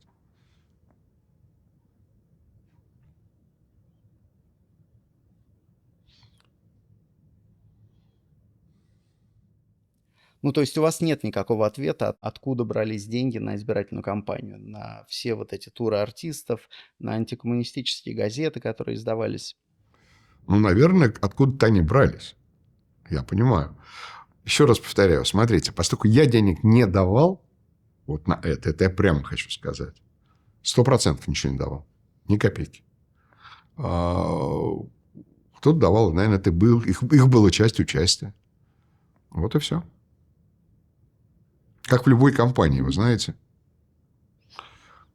Бывают формальные донейшн, бывают не очень формальные. Всякому бывает. Раз мы коробку из-под ксерокса упомянули, расскажите тогда немножко про эту историю. Может быть, не про саму коробку и арест людей, а про то, что произошло потом в этот день. Это была последняя попытка отменить выборы. Это была последняя попытка развернуть происходящее. Это была чистая провокация, потому что, давайте по-другому скажу, я не был свидетелем этого. Я уверен, что я сейчас скажу то, что я знаю, это было правдой, что эти деньги туда и положили Коржаков с Барсуковым. Понятно, да? То есть, это деньги оттуда. Они контролировали потоки в значительной степени. Понимаете, да? Потому что никто из нас наверняка нет. Это была попытка дискредитировать Чубайса, прежде всего, ну и всех остальных в штабе. И объяснить Ельцину, что вот все плохие люди, и самое главное, поставить ситуацию на грань конфликта. Потому что поставить Ельцина перед выбором, что удалось сделать в полном объеме.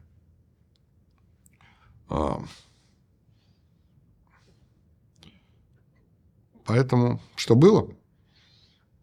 Мы все собрались, естественно, где? У Березовского, в Лаговазе.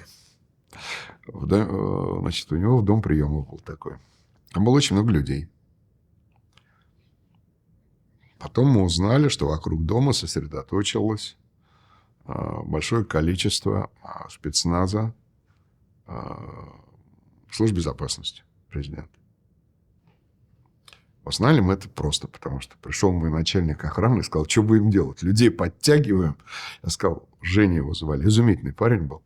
Говорю, Жень, мы что, с государством будем воевать? Ты что, совсем с ума сошел? Если бы арестовали бы, значит, арестовали. С государством никто не готов воевать. Это все мифология. Вот мы все собрались. Очень много было людей, я не хочу перечислять всех. Вытащили всех, кого могли. И у нас была основная задача отбиться. Не нам самим. Отбить то, что делали. Не дать возможности развернуться. И опять, в этой ситуации самую главную роль сыграл, конечно, Чубайс. Безусловно. И, безусловно, опять Валя и Таня. Потому что все болталось вот так. Я помню, что я уехал спать. Мы не знали реакции. Потому что Борису Николаевичу было плохо в ту ночь. Мы не знали. То есть, никто не знал, что будет. Все приняли решение, соответственно, с собственным пониманием того, что будет. Значит, я организовал подготовку отправки семьи, а сам ждал, арестуют меня с утра. Я пошел спать, естественно. А что я могу делать? Уже спать хочется. Я пошел в Москве на квартиру спать, потому что все знали, где я нахожусь и так далее. Понятно, да? Это было часов в 5 утра. Мы не знали, какое решение примет Ельцин. Ельцин принял правильное решение. И когда мы узнали, что выгнали и Барсукова, и Коржакова, с этого момента, давайте прямо скажем, у меня Ельцин поднялся на абсолютно недосягаемую для меня чисто человеческую высоту, потому что убрать своих близких, даже лакеев, даже неумных людей, но точно лояльных людей, которые потом будут в него кидаться помоями, поливаться помоями, потому что лакеи обычно знают все, и основная беда всегда бывает от лакеев. А они были лакеями. Ельцин так не думал. Но мы все понимали. Был один фантастический эпизод, когда мы думали, обсуждали, чем и как пробить Ельцина, объяснить им, что это не просто лакеи, а они плохие лакеи, они нечестные люди. Я не могу рассказывать этот эпизод, потому что это касается нормальных и живущих сейчас людей. Но то, что сделал Чубайс, у меня с ним плохие отношения сейчас. То есть нет отношений, на самом деле. Он меня не любит. Я ему, наверное, тем же самым отвечаю. Но Чубайс, он просто супер. понятно, да, он мог войти туда, а выйти уже в наручниках. Это правда. Никто не знал, что будет. Потому что это была война насмерть с Коржаковым и Барсуковым. Понимаете? Вот поэтому Чубайс супер. Все, что могу сказать. Надеюсь, ему когда-то зачтется. Вот именно это. И танки А, около Москвы. Всё. Вы пошли спать, а там как раз организовался ночной эфир. Нет, эфир уже организовали до этого. Эфир шел нон-стоп. Я же не участвую в организации эфира. А что я должен был еще делать? То есть в Лаговазе было принято решение, что нужно организовать ночной эфир и вести такую публичную кампанию. Абсолютно. Это было принято решение в Лаговазе. Ночью из-под земли достали Добродеева, который приехал.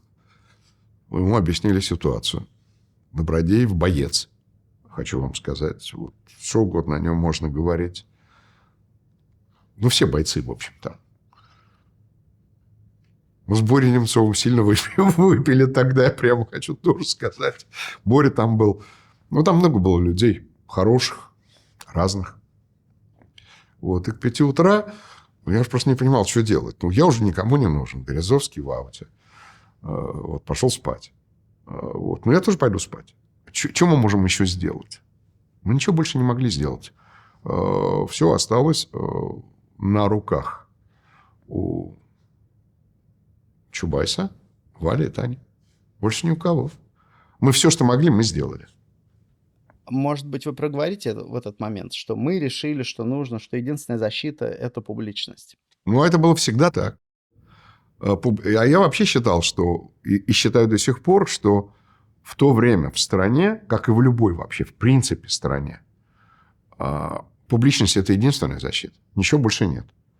Никакие мадридские игры не работают. Рано или поздно система всегда переиграет любые интриги. Вот. Поэтому публичность – это главная защита была. Ничего, тут все ясно.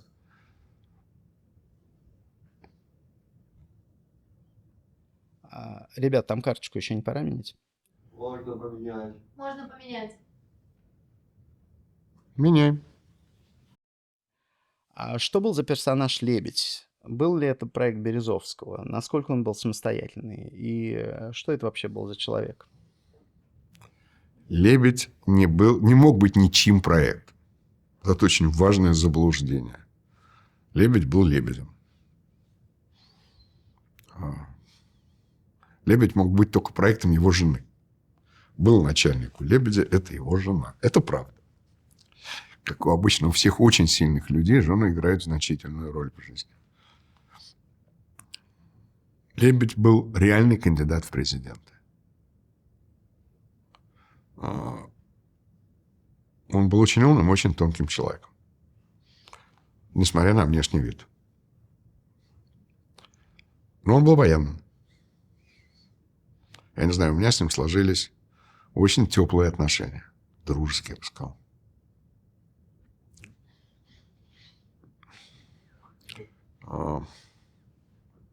И Березовский, наверное, я тоже в значительной степени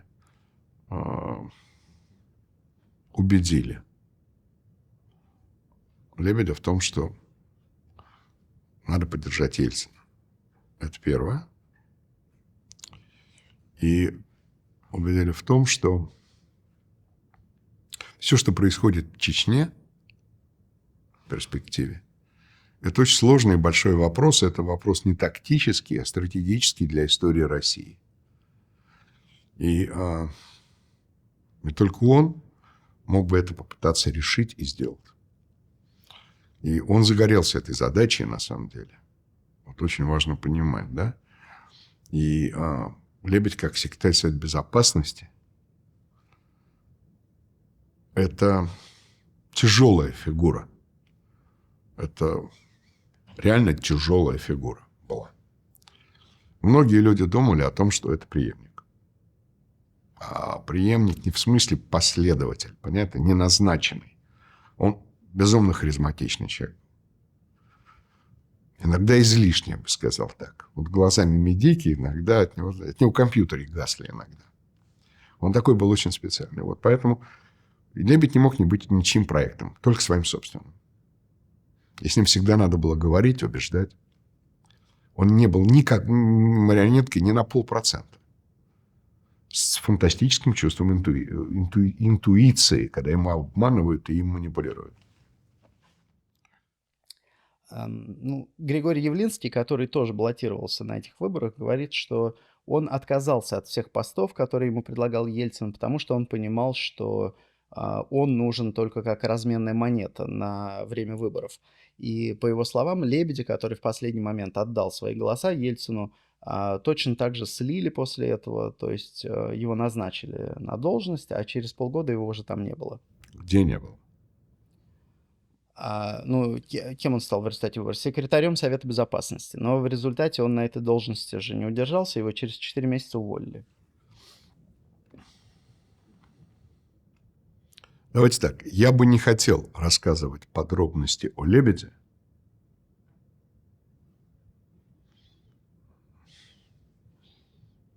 Я думаю, слово «удержался» не совсем подходит.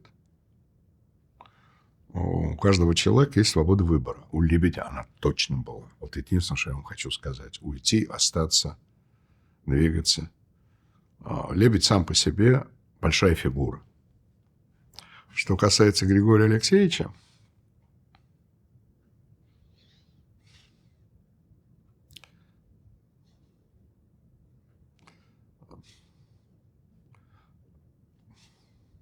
он был моим товарищем.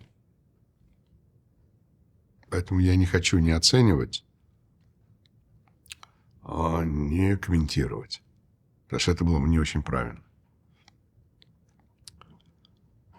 Он очень дружил с Малашенко в тот момент. Мы всегда ему чем могли помогали. Все, что я хочу сказать. Политика – это ведь в любом случае искусство возможного и компромисс. Да, я говорю банальные вещи. Значит, тот политик, который не выигрывает, он виноват всегда в этом сам. Значит, он не соответствовал на данное время тем обстоятельствам, в которых он жил и действовал. Вот и все. Явлинский, безусловно, политик. А Лебедь только учился быть им. Поэтому я не согласен с такой тезой.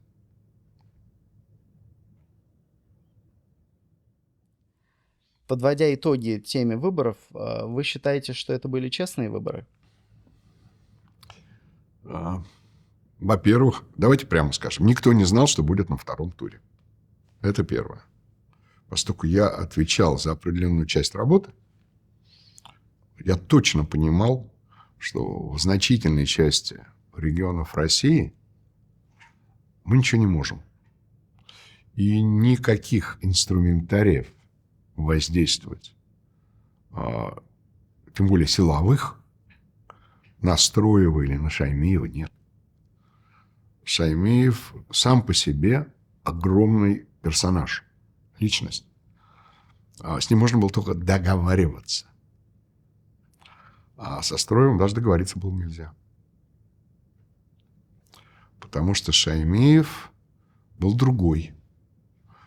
Но самое главное, что нигде в регионах, где у власти были или региональные бароны, или коммунисты, Кремль не имел возможности никаких прямого доступа к избирателям, к контролю над избирателем, к фальсификациям. Это просто нереально, это мифология. Очень легко об этом говорить, потому что, знаете как, если все крадут, а чем мне не украсть? Раньше короли я тоже могу. Как-то так. Это самооправдание очень многих людей на сегодня. Я считаю, что использовалось все, чтобы выиграть. И административный ресурс тоже. Только этот административный ресурс, дал какие-то голоса, но он дал минимум. Административный ресурс регионов, региональных баронов, это был политический ресурс, договоренности с ними. Использовались они? Да, использовались. Но с моей точки зрения, это были настоящие выборы. Это был выбор по направлению, как пойдет и куда пойдет Россия. Это правда. И каждый выбор делал на своем месте. Шаймиев на своем. Строев на своем.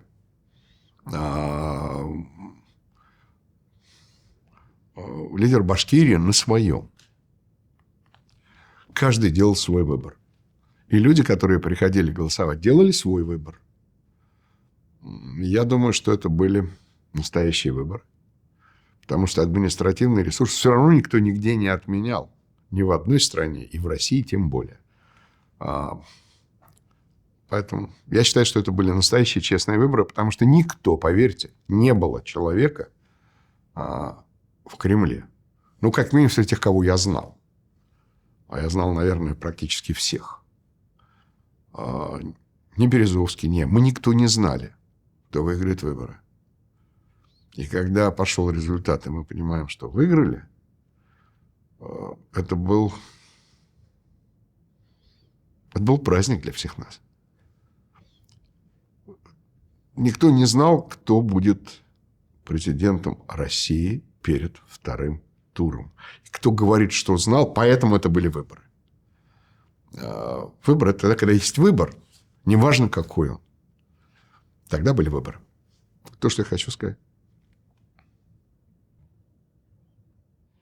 А сейчас многие говорят, что Зюганов на самом деле, может быть, даже боялся этой своей возможной победы, боялся, что его убьют в этом случае, и что он просто как бы отыгрывал свою роль. Это неправда. У вас не было такого ощущения? Нет, я с Зюгановым достаточно часто общался. Это была моя часть работы. Общался. Я могу сказать, 100% нет. Он был уже президентом. В последней моей встрече он уже был президентом. Чего он боялся? Это не так. Это точно не так. Вот Жириновский, например, говорит, что Зюганов в 5 утра уже поздравил Ельцина, не дожидаясь официального объявления результатов, а потом не пытаясь как-то опротестовать эти результаты, потому что для него победа Ельцина – это была как бы гора с плеч. Я не верю Жириновскому.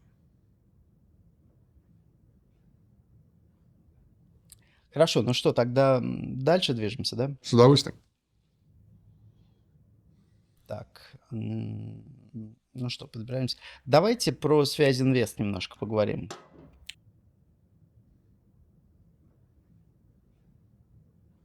По словам Анатолия Борисовича Чубайса, это был первый такой честный конкурс, первый честный аукцион, который правительство младореформаторов решило провести безукоризненно честно.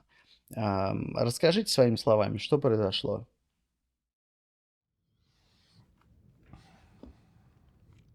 Значит, смотрите, я не хочу много рассказывать, потому что должны быть факты. Вот просто простые факты, которые легко проверяем. Миф о том, что Березовский имел интерес внутри консорциума, в котором участвовал я и Фридман, неправда. И доказательства этой неправды находятся в архивах. Потому что там были основные акционеры. Это была компания «Телефоника», Credit Suisse, Штаймец, тот самый Бенни Штаймец, который вот известный достаточно человек, я и Фридман. И еще был один инвестор из Англии. Все. Там не было никакого Березовского. Это первое, это факт. Размеры денег, которые каждая из сторон вносила, они тоже формальны. Можно спекулировать, можно не спекулировать. Но у нас с Альфой не было много денег. А была договоренность и публичная, и непубличная, что это будет честный конкурс. И выиграет тот, кто принесет больше денег. Это правда. Такая договоренность была. Что мы говорим не потому, что старая приватизация. Я не против ничего. Не моя тема. А что было четкое понимание о том, что тот, кто принесет больше денег, выиграет этот конкурс. Это тоже правда. Правда то, что вообще создание Связинвеста – это была большая история. И мы тогда дружили с Кохом. И Хук сказал, что нельзя сделать связь инвест, потому что военные против, потому что спецслужбы против, чтобы отдать в главном коммуникационном центре страны 25% кому-то. Даже не только иностранцам. Мне удалось всех убедить, и военных, и невоенных, что это можно сделать. То есть я фактически очень много времени потратил на то, чтобы этот вообще концепт состоялся.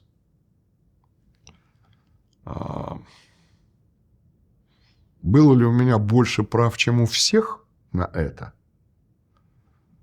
Вот давайте скажем, на эти 25%, которые пошли на приватизацию, я врать не буду, думаю, да. Потому что все, что там приватизировалось, в общем, создано годом беготни, суеты, разговорами, масса всего, убеждением. Попробуйте убедить генерала из какого-то ведомства, что его коммуникации пойдут через какую-то долю, где есть вообще кто-то чужой, и еще иностранцы могут быть. Это так сложная была задача. Я эмоционально считал, это правда. Я врать не буду. Второе. При этом было определенное условие, что тот, кто принесет больше денег, выиграет. Тоже правда. Третье было правильное условие в том, что нельзя использовать в этом конкурсе никаких официальных или административных ресурсов. Тоже правда. Я думаю, что эти тезисы никто не будет оспаривать, кстати. То, что я сейчас говорю.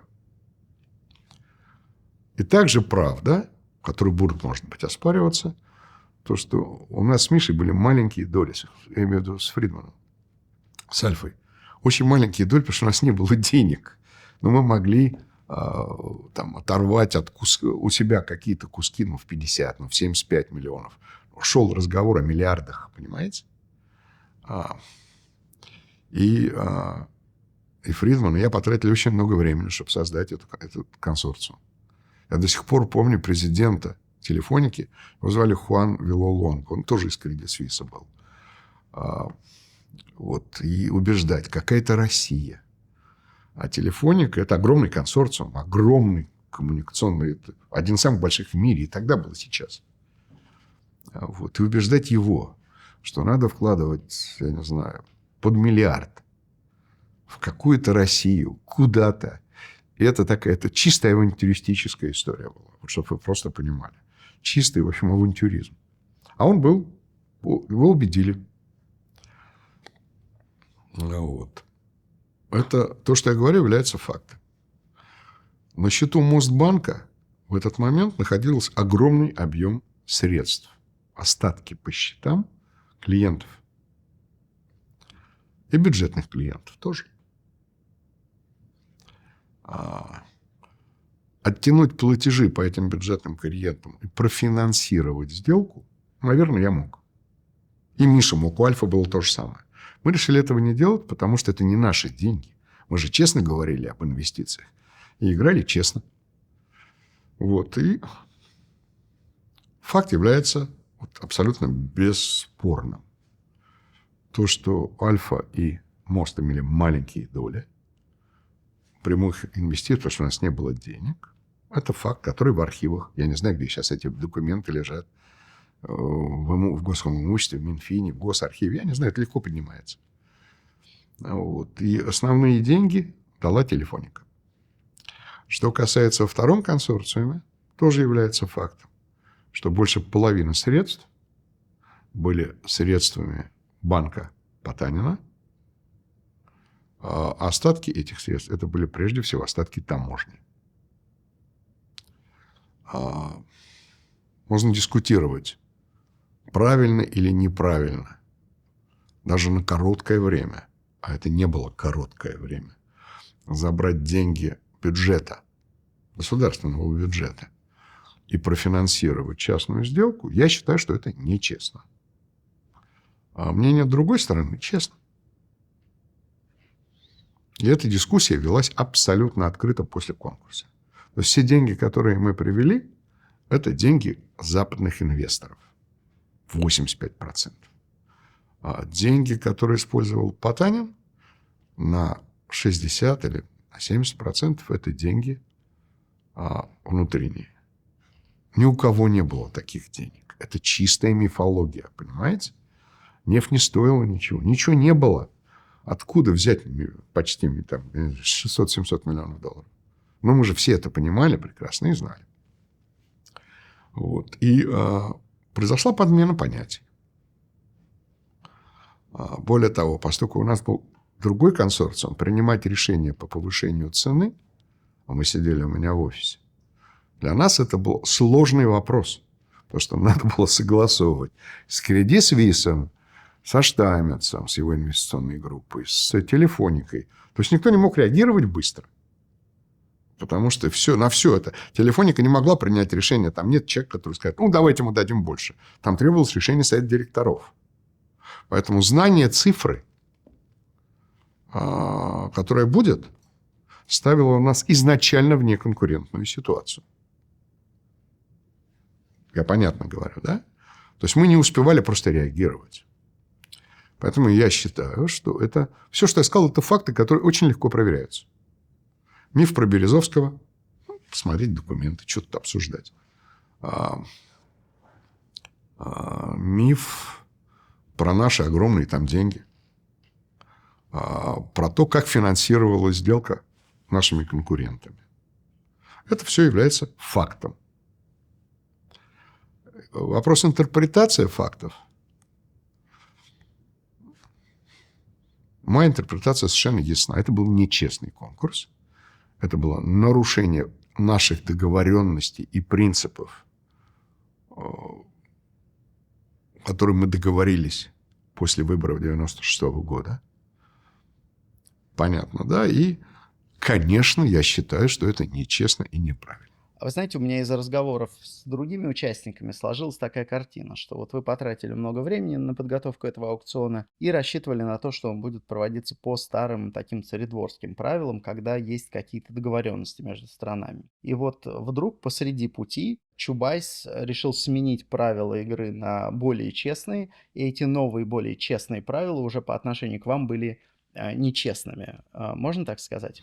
Давайте скажем так. Я рассчитывал на одно, что если Потанин, бог с ним, что он вице-премьер, принесет реально больше снаружи денег, потому что это главное, что надо было сделать. Не было ни у кого в России столько денег.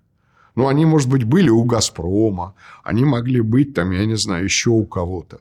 Хотя я не думаю. Значит, это все мифология. Нет таких денег, не было таких денег в России. Поэтому я рассчитывал на то, что будет соблюдена как минимум одна договоренность.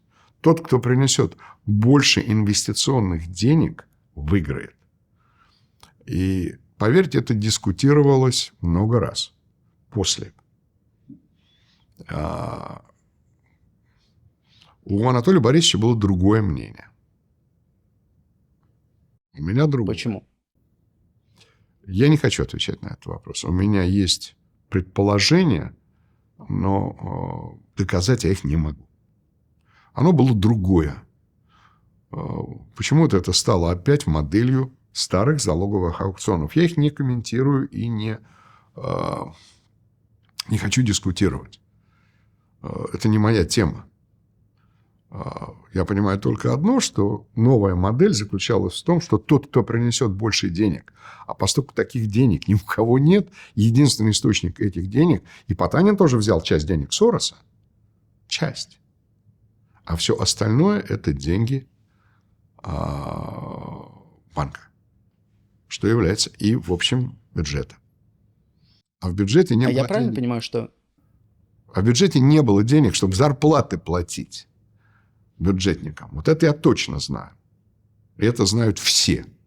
И это не надо доказывать. Просто посмотрите то время, какая была задолженность по зарплатам бюджетникам, учителям, врачам и так далее. Я сейчас не давлю на эмоциональные чувства. Я просто говорю, что те деньги, которые должны были государством расходоваться на другие цели, по договоренности использовались на выкуп Связинвеста. Это А факт. я правильно понимаю, что они в результате, они предложили большую сумму, но вы говорите, что внутри этой суммы был большой процент государственных денег? Там, конечно, конечно, конечно, конечно.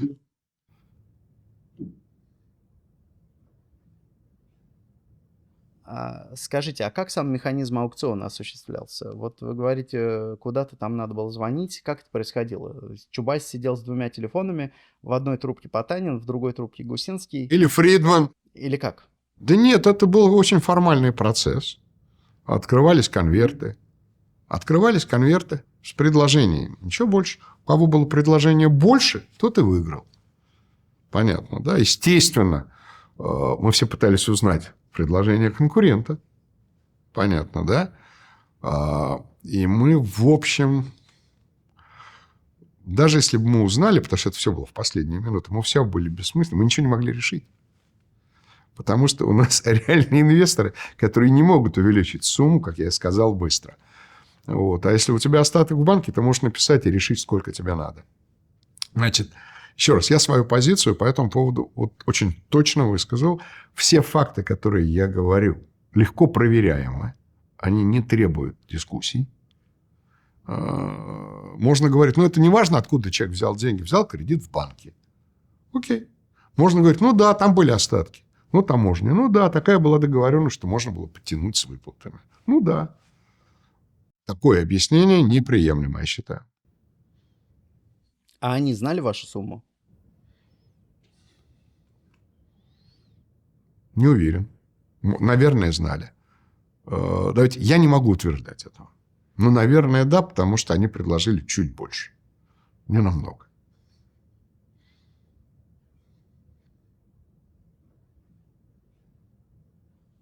То есть вы говорите, что мухлёж был? Смотрите, я могу утверждать только то, что я знаю. Я знаю только одно. Уверенно знаю.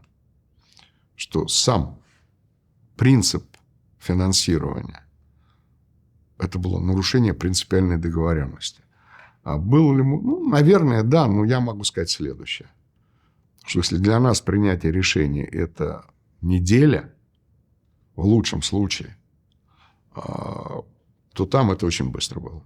Поэтому мы были обречены изначально в этой модели. Более того, я хочу сказать так. Я вообще на самом деле, в общем, никакой злости на Потанина не держу, понимаете? У меня нет обиды к Потанину.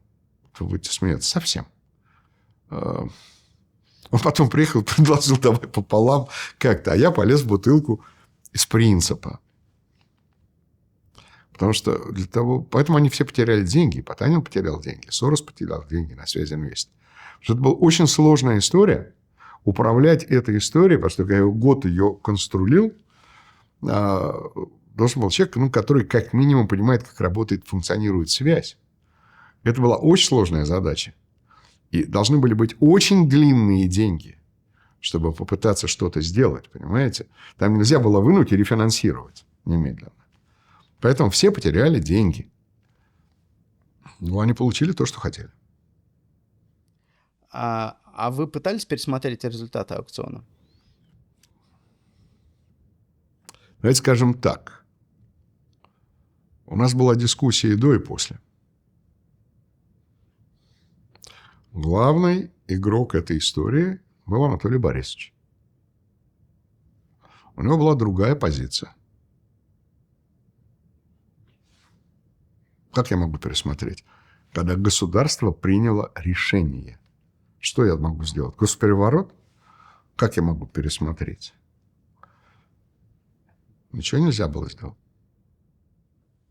Я так понимаю, что вы летали с Березовским и с Потаниным к Чубайсу во Францию тогда в июле. И мы все туда летали. Летали во Францию, да. Был такой. И что там происходило?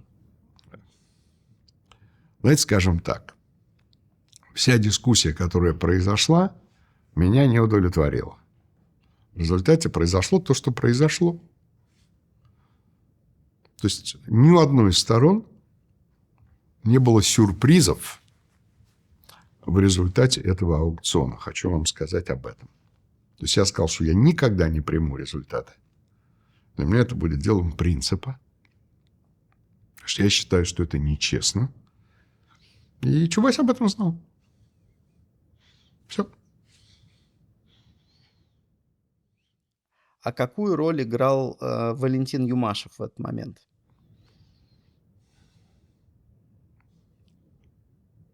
Давайте скажем так.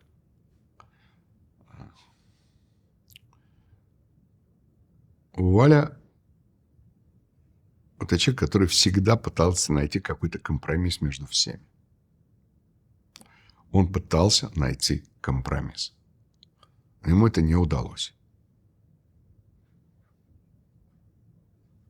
До аукциона или уже позже? Все время. И до, и после.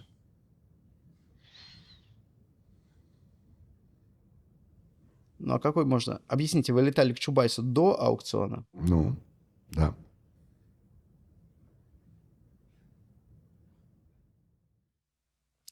Ну, а о чем был разговор? Расскажите, условно, Чубайс озвучил всем правила игры, да, а вы, наверное, его убеждали в том, что неправильно отдавать это Потанину, потому Ясно. что вы в это много вложили, а Ясно. Потанин, условно говоря... Ну, смотрите. Давайте скажем по-другому. Когда во встрече участвует много людей, у каждого свое мнение и представление. Я не хочу дискутировать на эту тему. Все, что я озвучил, это те факты, которые легко проверяемы. То есть они не требуются дискуссии. Вот там экран, вот камера, вот там бутылка воды, вот кто был акционером в консорциуме, вот кто сколько заплатил денег, вот откуда взялись деньги. Что тут дискутировать? Все остальное является эмоциями. Вот вся история. Чубайс точно знал, что по результатам этого аукциона возникнет большой конфликт. Он и возник. Ничего больше. Я так понимаю, что Валентин Юмашев отговаривал Чубайса от принятия такого решения, чтобы избежать какого-то противостояния. Я не участвовал в их встречах, но я доверяю тому, что мне говорил Валя. Валя вообще не врет. Он просто лучше не будет говорить. Вот он не врет. Есть люди, которые стараются уклониться, перевести тему. Вот это я знаю. Да, пытался. Я так думаю.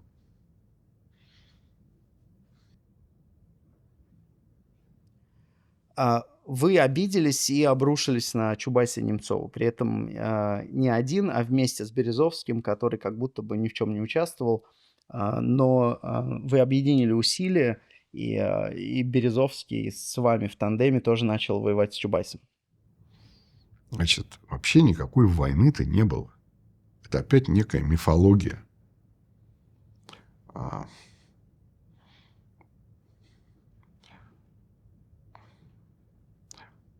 Остатком 96-го года выборов было некое ментальное восприятие журналистов, большого количества людей, о том, что о молодых реформаторах можно говорить или хорошо, или молчать. Это был остаток цензуры. Самоцензура. Никто об этом не говорил. Но все вот понимали, они союзники, они друзья, они правы. В результате выборов страна сейчас будет двигаться в светлое будущее. Это первое. Но сами журналисты, они все копали. Всегда про всех. Вы понимаете это, да? То есть нельзя сказать журналисту: не делай свою работу. Дальше возникали редакторы, еще кто-то. И это была некая концепция, что мы не должны говорить плохо, потому что мы прошли очень тяжелое время, и надо что-то делать в стране. В стране не очень хорошо. Это первое. Я для того, чтобы пояснить свою позицию, могу рассказать о встрече у Ельцина, которая была. Меня позвали для выволочки. Была встреча не с олигархами, ну да, все олигархи. Там был и Вяхерев, там был Олег Перов. Там все были. Первые лица больших компаний. И я уже понял, для чего меня зовут. Разведка донесла, я бы сказал. Вот. И я понимал, что на меня сейчас обрушится гнев Бориса Николаевича, которому, как вам сказал, я резко видоизменил отношения. Это никак не... Так сказать, по-другому просто.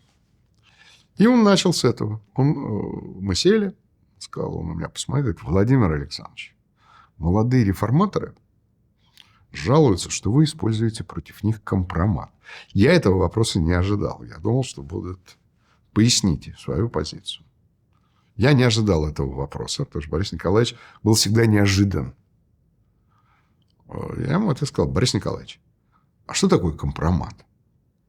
Если это правда, которая кого-то компрометирует, наверное, да. Но это же правда. Если это неправда, это вранье. Пускай доказывают это, что где-то, кто-то, когда-то кому-то про что-то говорил неправду. Так вы считаете, что медиа не должны говорить правду, даже если она неприятна кому-то? Борис Николаевич задумался. Вел себя, как потом мне Вяхерев сказал: ты, говорит, охамел. Ты с президентом разговариваешь. Я говорю: Роман Иванович, вот жизнь такая. Вот. Он задумался и сменил тему. Больше эта тема вообще не поднималась. В этом был весь Ельцин. У меня получилась удачная реакция. Я к ней не готовился, я ждал другого, если говорить честно. Я знал, что к нему пришел, нажаловался Боря Немцов и так далее, которому Борис Николаевич испытывал особые чувства. Вот и все. И по этому поводу давайте скажем так. НТВ в то время, как и не только НТВ, как и Печатка, как много разных СМИ, не только мы, говорили только факты. Если эти факты кому-то не нравились, это же факты, это же не разговоры. А что такое? Вот еще раз. Открылся барьер. То есть НТВ перестала, и не только НТВ, перестала лукавить в каких-то местах. Вот я бы так это сказал. И открылась плотина, ничего больше. И потом все начали как бы говорить правду. Но она же не просто так открылась. Я прошу прощения, у меня картинка пропала. Пишем. Я пишу. Поехали, да? Пишем? Пишем. Да, мой вопрос про Березовского все-таки. Почему Березовский присоединился к вам и координировали ли вы как-то свои действия? То есть у вас был Киселев, у Березовского на Первом канале был Доренко, и вы, как ни говори, обрушились на Чубайса и Немцова с критикой, в том числе появилось вот это дело писателей. Почему в этой истории появился Березовский, если он не участвовал даже в этом конфликте вокруг Связинвеста? Первое, если не подходит, он не участвовал. Тут нет вопроса «если».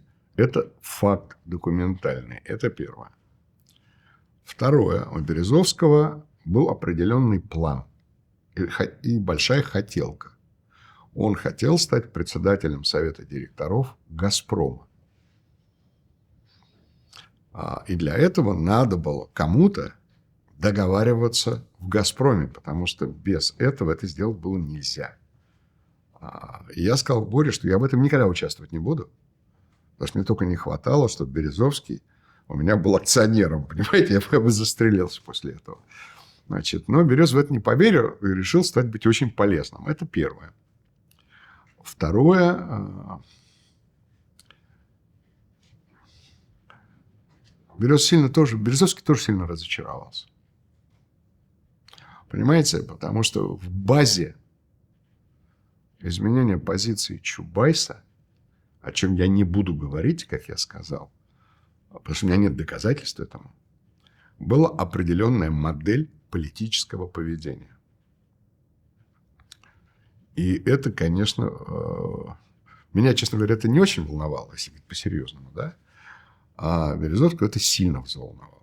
Он с этой идеей ко мне и пришел. Почему я до конца не могу это говорить, потому что я не уверен в этом. Но Березовский тоже воспринимал это как нарушением тех правил и тех принципов, которые мы договорились вообще по отношениям. Мы договорились тогда, что не только по Связинвесту, а то, что будет равное удаление от всех.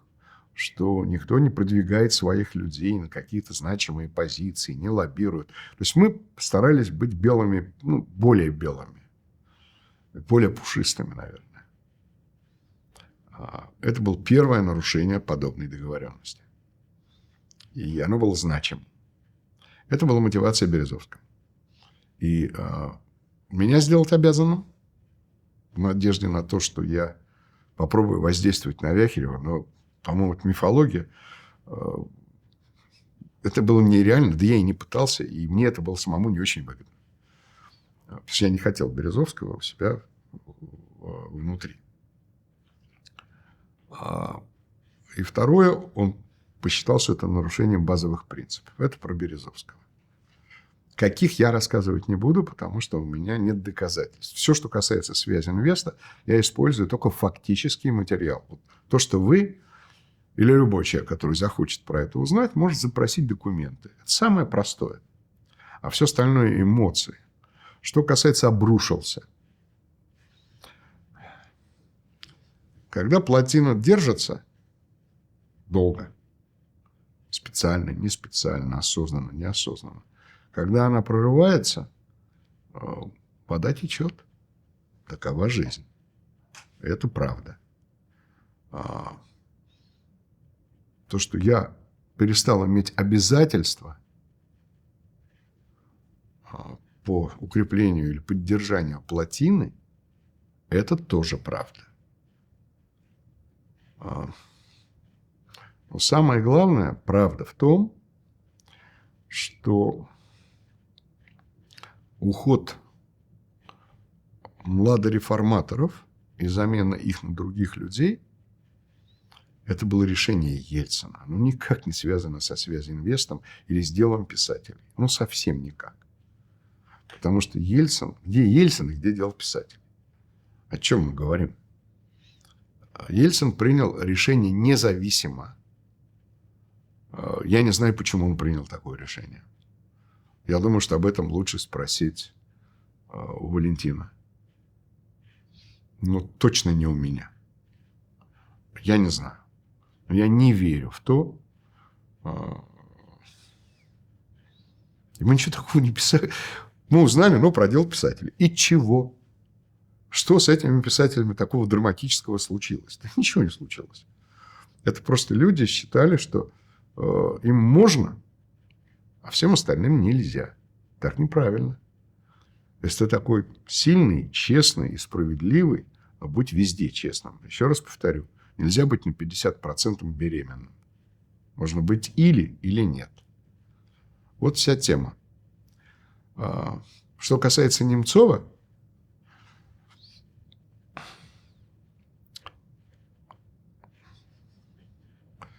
да не было никакого у Бори писателя, ничего у него не было. Боря в этом месте Борис. Мы с ним поссорились. Он очень обиделся за белые штаны. Сильно мне потом выговаривал про белые штаны. Да не он один.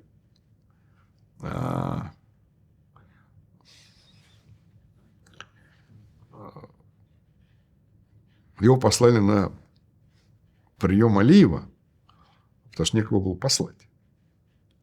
Потому что отношения между Ельциным и Алиевым были плохие. Это был официальный визит. И Боря взял пиджак у охранника. Вот. А белые штаны он не мог. Охраннику штаны не подходили по размеру. Что тоже правда. Вот. Да и, в общем, потом мне Гайдар Алиевич сказал. Говорит, а зачем вы, Владимир Александрович, из моего встречи устроили цирк? Я говорю, это же было весело. Реально, вы понимаете, да, что из-за этого никто никого не снимает и не увольняет. Это была в значительной степени развлекуха и шоу. Вот то, что я хочу сказать. Поэтому искать крайних, почему меняется политическая ситуация, и меняется команда у президента Ельцина, очень сложный вопрос. Он реально сложный, потому что в мозг Бориса Николаевича влезть нельзя. И раньше нельзя было.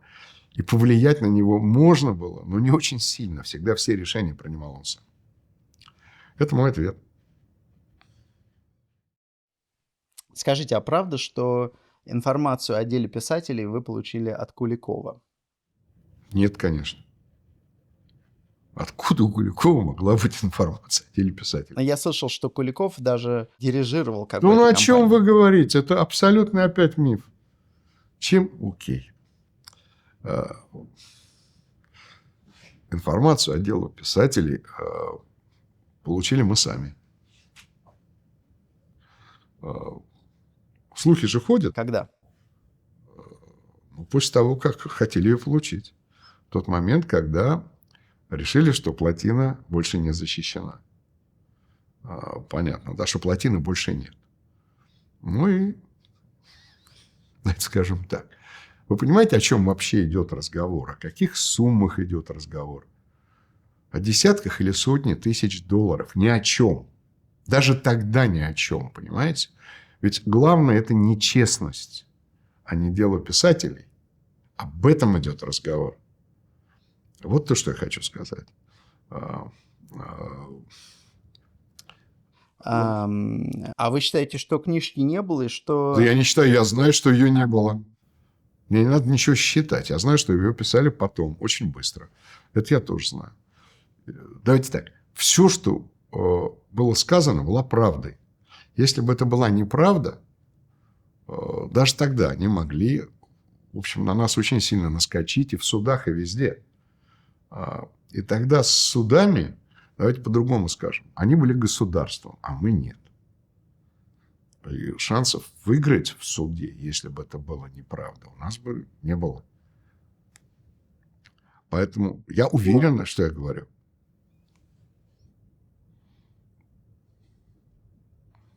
То есть вы считаете, что отношения Чубайса с Потаниным или там Немцова с Потаниным, который там жил у Потанина на даче, они сыграли свою роль и повлияли на исход аукциона по связи инвестору? Давайте скажем так. Значит, первое. Про Немцова я хочу сказать только одно. Давайте их не объединять, пожалуйста. Потому что Немцов – это особая часть и особый человек. Это отдельная история. Чубайс – да. Конечно, это его решение. И тут не надо дискутировать. Это просто его решение.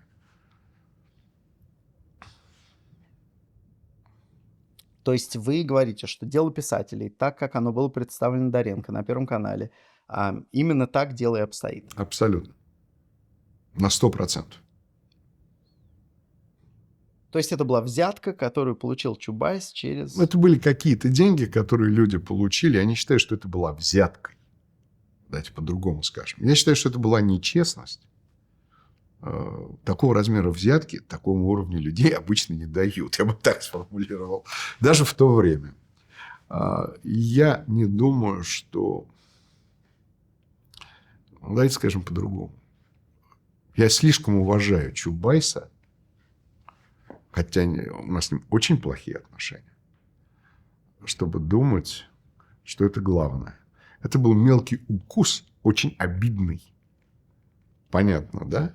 Я думаю, что таких книг было еще очень много разных. Вот. Я только думаю. Я поэтому об этом и говорить не хочу. То, что тогда было сказано, это было правдой. Это была очень обидная правда. Поэтому все приклеились. Вот и все. Но она драматически никак не повлияла на изменение состава правительства. Я в это тоже не верю. То есть команда сломалась. Это правда. С этого момента все понимали прекрасно, что все решения правительства будут публично оценены и обсуждены.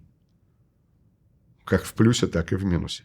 Мы перестали быть частью этой системы. Считаю ли я, что это хорошо? Да, хорошо.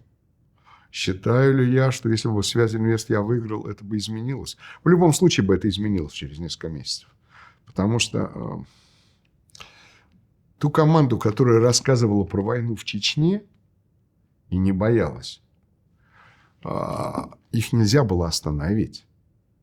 Мы все равно вынуждены были бы то же самое делать. Просто не было бы дела писателей, а было много другого. Вот и все. Ничего другого бы не случилось. Потому что все равно, значит, знаете, паблик-сервис, он все остается. Публичный сервис, он есть. Или надо закрывать это телевидение оставлять был ТНТ, где только развлекаловка. Понимаете? Это все не могло быть. Это все было глобальное противоречие. НТВ не могло быть ручным. Его бы никто не смотрел, а я бы терял на этом деньги. Вот все, что я хочу сказать.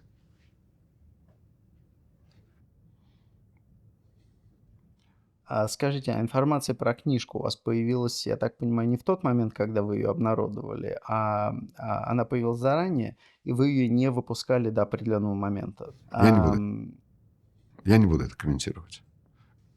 А я так понимаю, до того момента, пока Березовского из Совбеза Немцов не выгнал, да? Немцов. Или это не связано никак? Это вообще никак не связано. Совсем никак не связано. И Немцов не мог никого выгнать. Выгнать мог только Борис Николаевич. Ну, как это объяснить? Ну, я имею в виду, что Немцов убедил Ельцина уволить Березовского, и к тому же он противостоял желанию Березовского возглавить «Газпром». И я противостоял, вы будете смеяться. И я также противостоял. Как я противостоял желанию Немцова и правительства забрать деньги свободные у «Газпрома». Понятно, да? Потому что если у них забрать деньги, они не смогли бы развиваться вообще никак. Тактические дырки затыкать главным стратегическим активом страны в тот момент – это глупость. Понимаете, да? Потому что бегать все время в «Газпром», брать у них деньги для того, чтобы платить. Ну, давайте просто изменим бюджет. Давайте не будем финансировать связь инвеста. Вот и все. Это просто... Скажите, а роль Куликова? Роль Куликова какая в этой истории была? Да никакой роли не было. Какая может быть роль у Куликова? Куликов очень приличный и очень честный человек. Понятно, да? Вот то, что я хочу сказать от себя. Поэтому я не могу ничего другого даже комментировать. То есть те объяснения Чубайса и Коха про то, что эти деньги были заплачены за книжку, а потом они открыли какой-то фонд по исследованию экономических реформ, а потом они заплатили налоги, а потом это вы все считаете ерундой? Я не считаю, я уверен. Чего же они сразу-то не сказали? Если бы это было бы так, ну так выйдите и скажите публично. Что тут? Это все очень все просто. Еще раз. Это было или не было? Это правда или неправда? Неправда, идите скажите, подайте в суд. Вы знаете, сколько у нас судов было? Море. По любому поводу. Подайте в суд. Что за проблема у вас такая? Зачем интриговать на эту тему? Я же не в интриги играл тогда. Там много было вопросов, которые стали возникать. Давайте скажем так. Легко объяснить книжкой. А на самом деле просто процесс изменился. Люди стали меняться. Отношение Ельцина стало меняться, политическая внутренняя ситуация. Вот и все. А все считают меня по этому поводу виноватым, так бог с ним. Мне все равно, если говорить честно. А с вашей стороны это была месть Чубайсу и Немцову или что? Какие цели вы тогда преследовали? Чего вы хотели добиться вот этой кампании против них? Не объединяйте, пожалуйста. Это неправильно. Это раз. Второе. Мы вышли из команды. Я перестал играть в команде. Вот вся история. У меня была активная позиция, ровно то, что я и озвучил, сказал, с этого момента вы будьте честными. Ничего больше. Я же не сказал, что я буду там придумывать что-то или что-то делать. Будьте честными. Мы ничего не будем делать. Уже был разговор, что вы сейчас начнете там атаковать, еще что-то. Нет. Просто защищать никто не будет. Мы перестали быть вашей частью команды. Это была моя позиция. На самом деле, она бы возникла все равно рано или поздно. Но это был запуск. Потому что я посчитал, что нет больше команды. Есть обман. Вот и все. А как ваши отношения с Березовским эволюционировали в это время? В это время они были хорошие. Потом они опять стали плохими. Это естественно. Почему? Ой, я даже не помню. Да по любому поводу. Потому что я должен был или соглашаться с ним, или я становился противником. Вот и все. А я не всегда соглашался. Во-вторых, я вообще с этого момента начал чуть-чуть, знаете как, вообще дистанцироваться начал. Если я перестал быть частью команды, я должен перестать быть ее частью. Понимаете, да? Ну, это я сам по себе. Я не хочу, чтобы мной пользовались, я не хочу ни в чем участвовать. Давайте прямо скажем. Решение о дефолте я даже не прилетел. Я просто не полетел в Москву. Мне позвонил Анатолий Борисович.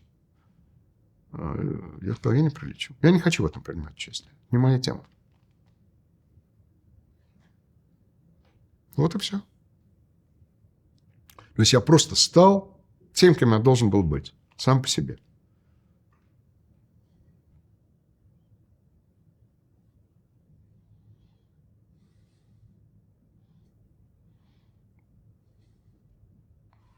А вот вы говорите, что решение об отставке Чубайса и Немцова не было результатом связи инвеста, а было результатом общего изменения среды, отношения Ельцина. В чем заключалось это изменение? Шел какой-то поиск преемника или что происходило? Ну, смотрите, я перестал быть частью их команды, но я не перестал быть частью страны, где я жил. И, конечно, мне очень бы хотелось в то время, чтобы те принципы, о которых мы договаривались, были реализованы. Понимаете, да? Потому что, давайте скажем так, очень многие люди от Ходорковского до...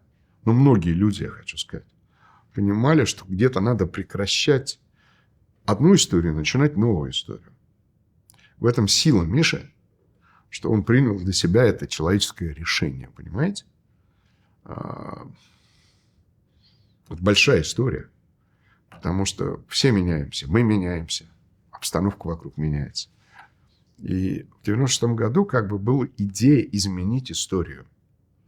Не оценивать, что было до этого плохо или хорошо, правильно ли проводились залоговые аукционы или неправильно, понимаете, да? Вот не обсуждать это. Просто больше этого не делать. Я считаю, что это очень важная тема,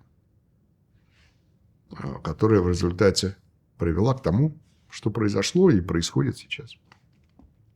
Вот и все.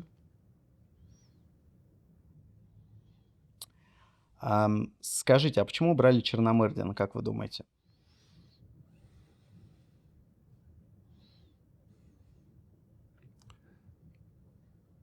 Сложный вопрос. Во-первых, я до конца не знаю. Я знаю, что Борис Николаевич к нему очень сложно относился. Реально очень сложно относился. Я также понимаю, что Виктор Степанович был очень непростым человеком.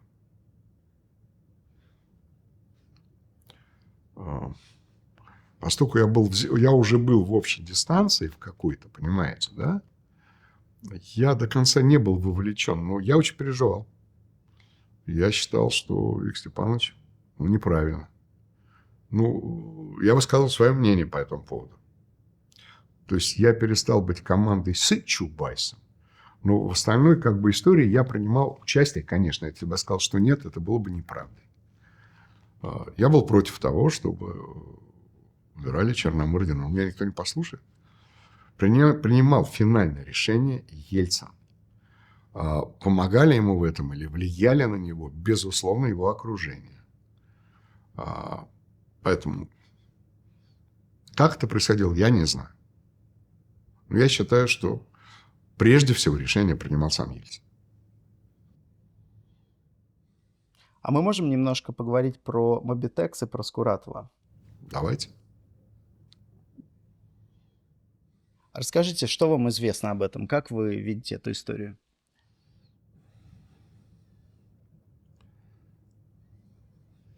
Историю о Мобитексе я знаю очень давно. И, к сожалению, или к радости, я уж не знаю, эта история была публична, включая, потому что об этом говорила и НТВ. И писали газеты и журналы. И у меня были лично очень хорошие отношения с Бородиным. Я ничего сделать не мог. Понимаете, да? Я не могу заткнуть рты всем. Это не было бы правильно. И он на меня с этого момента очень сильно обиделся. Потому что они почему-то все считают, что можно кнопку нажать, и оно выключится. И кнопку включить, оно включится. Так не бывает. Медиа так не работает. Нет, работает так система пропаганды. Это правда. А медийка так не работает. Просто не бывает этого. И Мобитекс пошел вперед. Это я знаю. Что касается Скуратова, я с ним был хорошо знаком. Мой ответ очень простой. Генеральный прокурор не должен играть в политику. Первое. Я так считаю, честно. Неважно, где он, в России или в Америке. Второе. Если ты становишься генпрокурором, будь внимателен. Не подставляйся. Приведу вам простой очень пример. Вот в нашей маленькой стране много лет назад я стал встречаться с моими друзьями, которые здесь в политике, и они платили за наш обед или ужин. Не я, а они. Понятно, да? Такое правило. Израиль развивается и развивается очень успешно в этом направлении. Поэтому то, что случилось, Скуратов виноват сам. Потому что он начал играть не в прокурора, а в политического прокурора. Понимаете? Если ты хочешь в это играть, не пиши книжки, за которые тебе... то есть не получай деньги за книжки, которые еще не написаны. Короче говоря. Понятно. Поэтому, если ты начинаешь играть против системы, ты должен быть честным и чистым. Вот все, что я хочу сказать. Убрали его, естественно, политически, но сам виноват.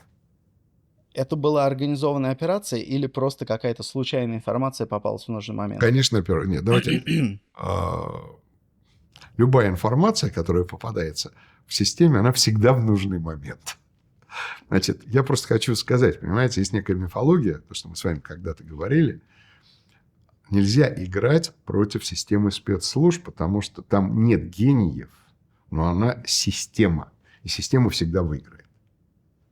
Это очень важно понимать. Поэтому система обладает значительным и огромным большим ресурсом. Если ты хочешь в ней побороться, ты ставишь на кон, и ты должен перед этим очень сильно думать. Вот. Я думаю, что Скуратов не думал. Я так хочу сказать.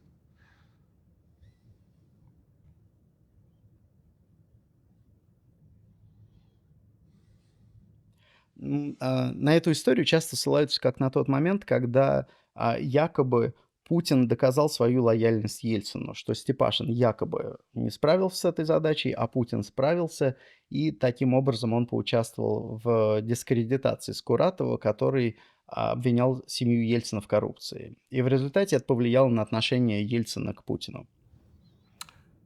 Я не буду это комментировать.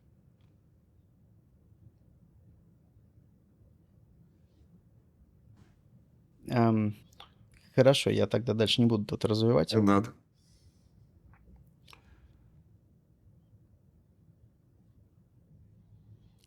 Хорошо, тогда про семью немножко поговорим. Поскольку ваш канал стал автором термина «семья», расскажите, пожалуйста, вообще, что такое семья и входили ли вы в нее?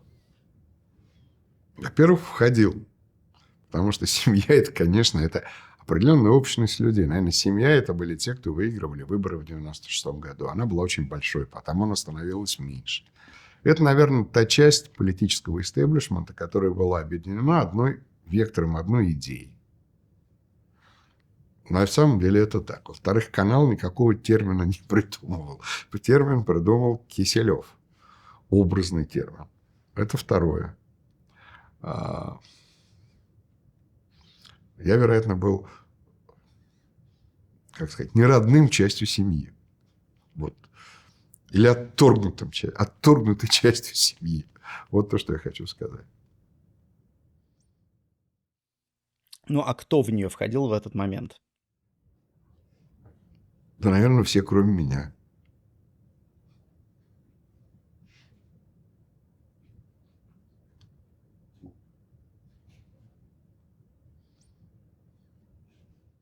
Березовский был частью семьи? Конечно. Ну, конечно же.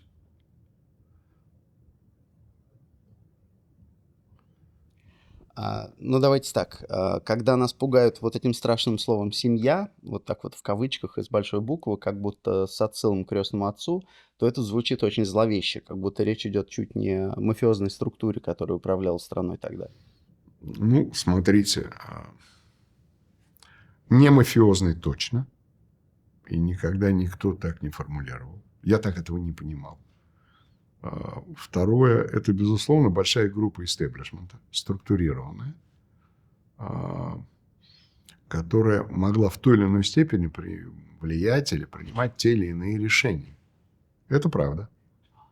Но ничего другого в этом не было.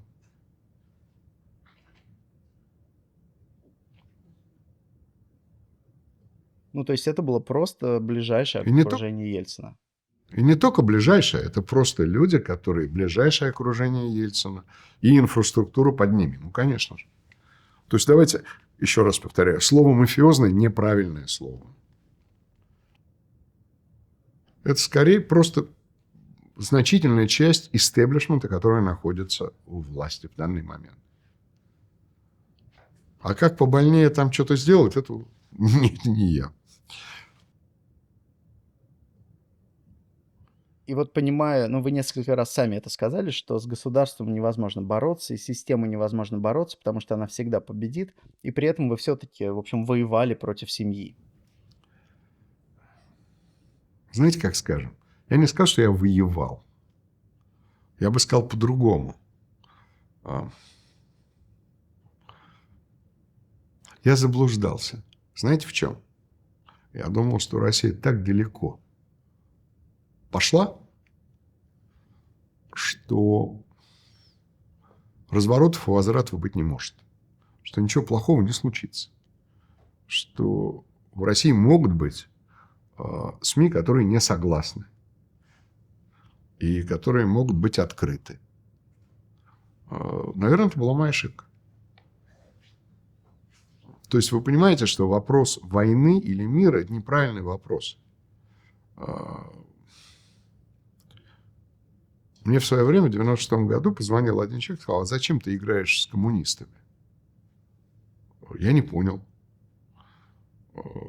Уважаемый человек, я сказал: я ни с кем не играю. А почему вы их пускаете в эфир? Потому что это наша работа. Понятно, да? Почему-то, может быть, только или за, или против. А бывает позиция, ну, просто нейтральная. Но, к сожалению, такой позиции занять было тогда нельзя. А я пытался.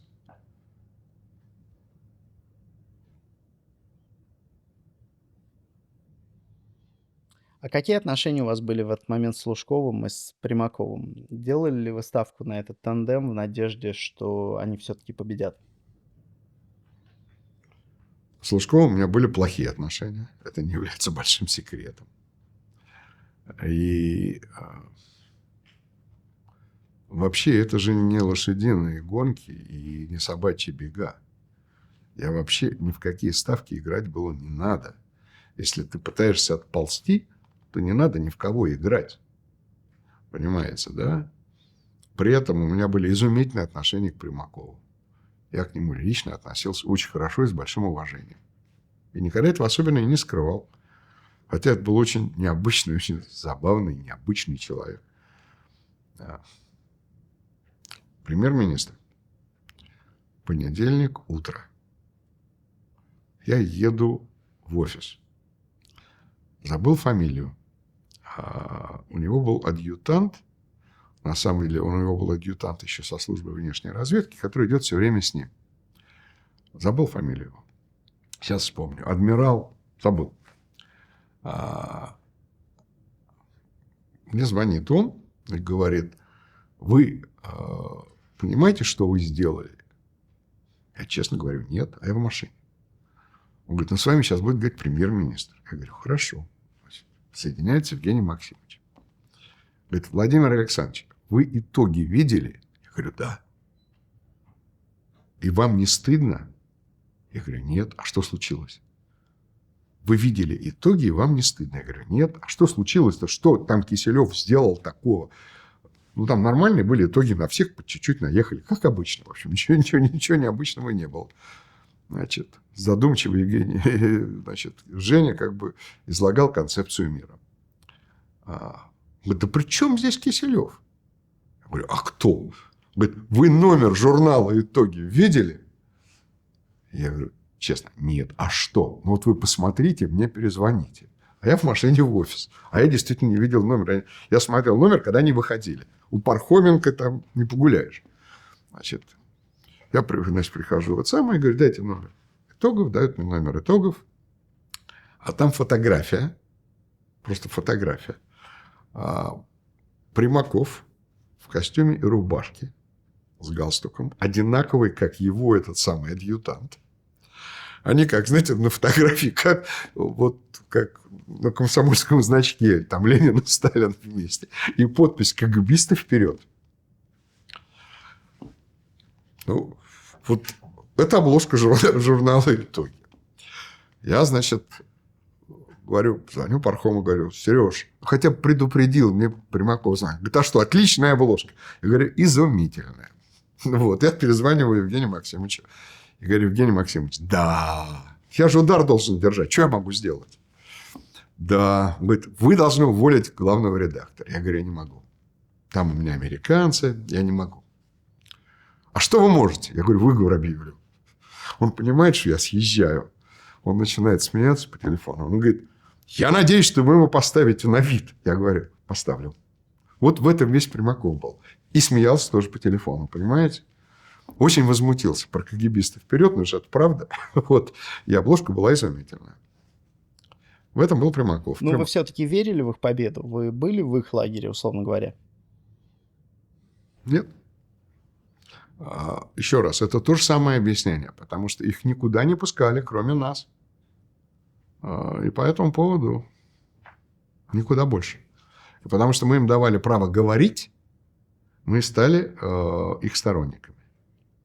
Понятно. Потому что, с одной стороны, берцовая кость у Доренко, помните, берцовая кость Примакова? Супер талантливая передача, хочу сказать. Очень веселая, но она к политике-то не имеет отношения. И в ответ Киселев приглашает Примакова в эфир. Справедливо? Справедливо. Но мы не на стороне. Понятно, да? Это неправда. Уж точно не на стороне Лужкова, уж к бабке ходить не надо.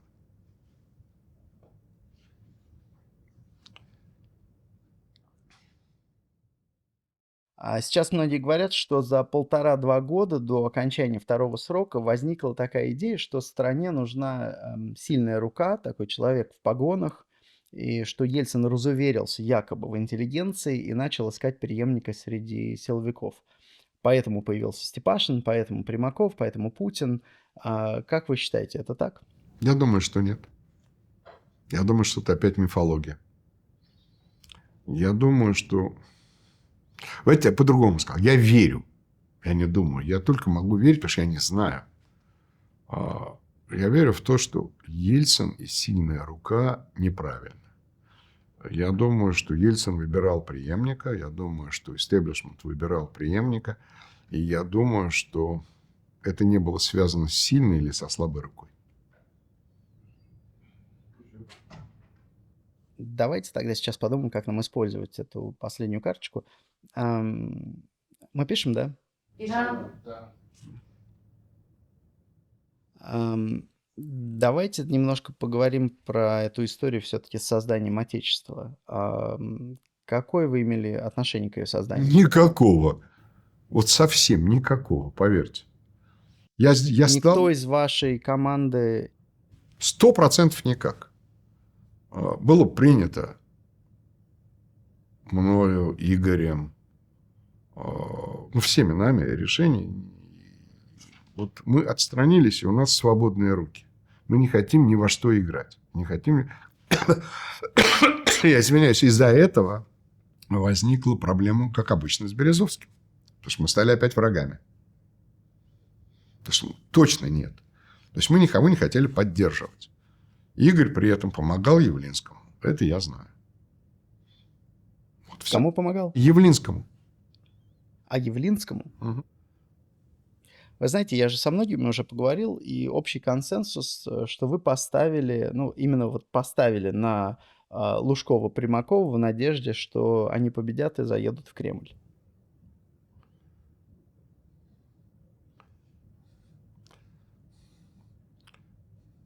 Я даже не знаю. Смотрите. В классе, в школах дети обычно выбирают, или вообще в любом коллективе, кроме того, что, как говорят, там, психология групп, существует лидер, существует неформальный лидер, и существует враг, что помогает объединяться. Я не друг истеблишмента. Я никогда не был другом истеблишмента. Я был, наверное, часть, как вы говорите, семьи или истеблишмента, год-полтора. Потому что, наверное, я сам в этом виноват. Может быть, тот бизнес, которым я занимался, меня сделал. А может, просто плохой характер. Я аж не знаю. Значит, я повторяю, можно говорить все, что угодно. Это неправда, что мы поддерживали Лужкова. Скажите, а почему вы считаете, Примаков не пошел на выборы? Да что он умный. Потому что нельзя было выиграть эти выборы. Примаков не мог выиграть эти выборы. Не так и не по-другому. Их мог выиграть только молодой и на противоходе с Ельциным. Вот все ж просто. Все же очень банально. Потому что люди устали от старого, устали от возраста, устали от массы вещей. И это как бы это же общественное мнение. Его же нельзя всю жизнь манипулировать. Это уже короткие периоды, когда это работает. Поэтому Примаков просто умный. Вот все, что я считаю. Да не только так считаю. Я, в общем, в этом уверен.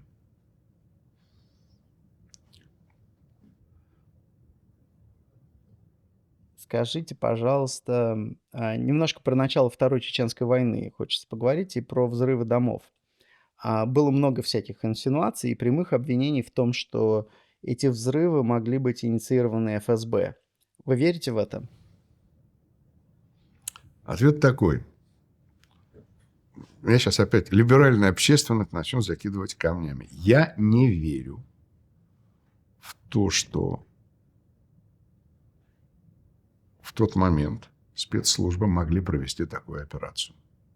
Причем я не верю в это не потому, что была нехватка решительных людей во главе. Я не верю в том, что эта система могла это сделать, это бы осталось в тайне. Это первое. И я имею право так говорить, потому что мы единственная программа, которая делали публичный выход истории про рязанский сахар. То, что спецслужбы не могли себя правильно представить, это их проблемы. Это не моя работа представлять их. Но им было дано право слово говорить. Я испортил со всеми тогда отношения, потому что мы не сняли эту программу. Но я до сих пор уверяю вас, что это не попытка заигрывать с властью сегодняшней или как-то и так. Я действительно так считаю. Меня в этом пытался убедить Березовский, еще кто-то. Я в это не верю. Потому что я не верю в это никогда. Не потому, что они не могли. Потому что Коржаков не мог отдать приказ меня убить. Потому что в тот момент система по-другому работала. Как мы с вами уже говорили. Она не могла этого сделать. Это может сделать только устоявшаяся системная диктатура. Россия не являлась диктатурой в это время. Она даже не являлась авторитарной страной в это время. просто не являлось. Поэтому не было таких возможностей и сил. Скажите, а как вы освещали вот эту войну 99-го года? Какого года? Ну, вторую чеченскую войну, которая в 99-м году началась. Ну, как должны были. Как должны были. Это не всем нравилось, но как должны были. То есть позиция была очень четкая, открытая и понятная.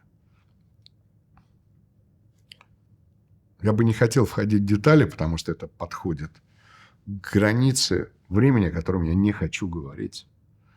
Но я хочу сказать только одно. Еще раз.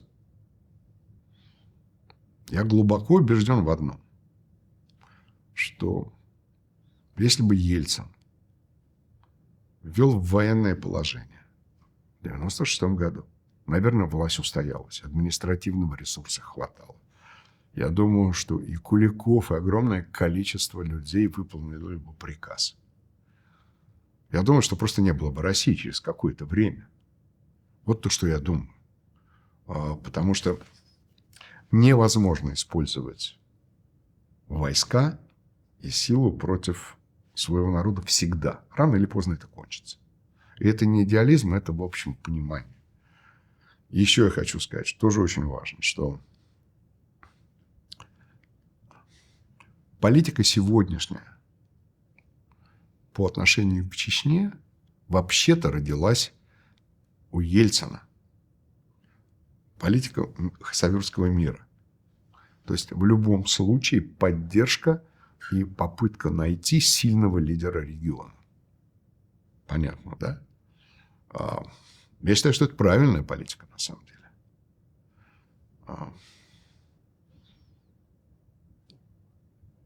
Когда ее пытался реализовывать Ельцин, она была правильной политикой. Поэтому я могу сказать еще раз. Я был участником, я, в общем, этим горжусь, Хасавюртского мира. Процесс. Я считаю, что это очень правильное решение. Как и то, что Ельцин фактически сохранил Россию, дав значительную свободу регионов, не уничтожив свободу в стране. Это сделал тоже Ельцин. Это было не только время свободы, это было время, и не только время драйва, и не только время реализации любого человека, кто хотел и мог. Потому что те, кто не могли, это такова жизнь, к сожалению. Но знаменитые слова Ельцина, пускай регионы заберут столько независимости, сколько могут унести, это было спасение и системы, свободной системы, и целостности России. Вот то, что я думаю. Поэтому я думаю, что кидать камни в то время – это очень нечестная, неправильная, неблагодарная задача. Когда-нибудь об этом напишет история. Когда-то об этом будут писать значительно более образованные и умные люди, чем я. Я очень надеюсь, что все факты будут выстроены, проанализированы и получат правильную оценку. Я так реально думаю. Должно просто пройти время.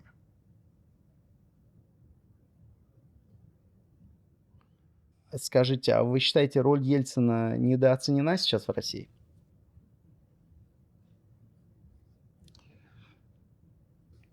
Сформулируйте, я скажу по-другому. Я не знаю. Мне очень не нравится, что сегодня Ельцина атакуют. Атакуют Ельцина те люди, которые выросли при нем, родились при нем, создались при нем, которые жили тогда. Они или атакуют, или молчат. Я считаю, что это неправильно. Я считаю, что время Ельцина – это время большой надежды для очень многих людей. И большого разочарования, как обычно бывает, для такой же большой группы людей. Это было время возможностей и изменений. Не бывает только позитивного или негативного. Никогда не бывает. Бывает все вместе. Я так думаю. А по прошествии времени, как вы считаете, кем Ельцин войдет в историю России, когда все уляжется на свои места?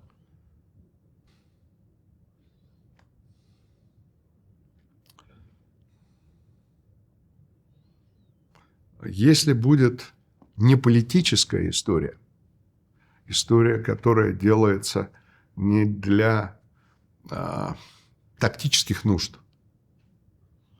я думаю, что его оценка будет правильной, позитивной на 100%. Не будет только позитивной, конечно же, нет. Он же начинал первую чеченскую. Это же Ельцин начинал. Это же не родилось, это не Вася Петров или Сидоров это начал. Конечно, это начал Ельцин. Без согласования Ельцина ничего бы не началось. Было много разных решений. Но Ельцин – это Гайдар. Это очень тяжелые реформы. Ельцин, который принял удар на себя и на свою репутацию политическую, на свой рейтинг. И то, что сегодня ругают как-то или говорят, я считаю, что я не друг Гайдара, чтобы это было понятно. Я виделся с ним всего 2 раза в жизни. Он ко мне относился со значительной неприязнью. Я сразу это официально хочу сказать. Я тоже не симпатизировал Егору Тимуровичу. Но это не имеет никакого значения. Гайдар сделал ровно то, что он просто изменил ситуацию. Можно было это сделать как-то по-другому, я не знаю, я не специалист. Экономисты там пускай обсуждают, что хотят. Но я знаю, что взять Гайдара, согласиться с Бурбулисом, взять Гайдара и принять на себя весь удар за освобождение цен, вот за все, что стало происходить, это очень большая политическая воля. Это первое. Я не знаю, я знаю только одно еще раз. Для меня, может быть, потому что это моя молодость, хотя я не был уже очень молодым, я знаю, что кидать камнями в Ельцина неправильно. Это просто несправедливо.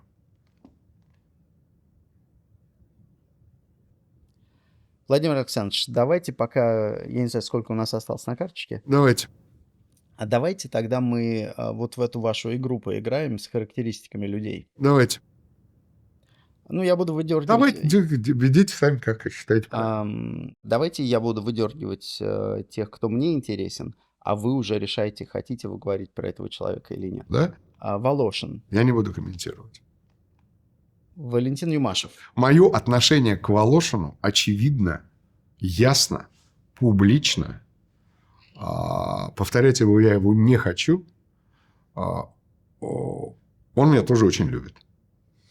Вот и все. Так, пошли дальше. Валентин Юмашев, Давайте скажем по-другому. Я к нему очень хорошо отношусь. И я считаю, что он и Татьяна... Давайте, нет людей, которые играют только позитивные роли. Такого просто не бывает. Всегда роли сложные. Я считаю, что он и Таня сыграли значительную роль в истории страны. Это первое.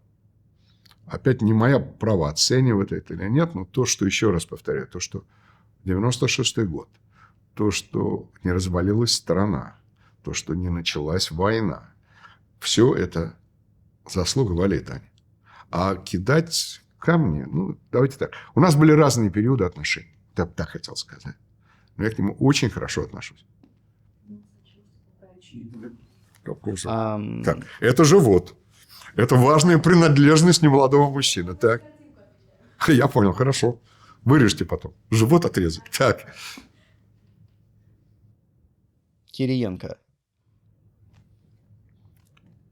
Я с ним мало знаком. Я пересекался с ним несколько раз. У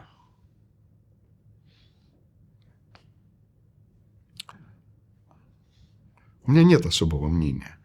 Давайте скажем так. Поэтому я не хочу это обсуждать.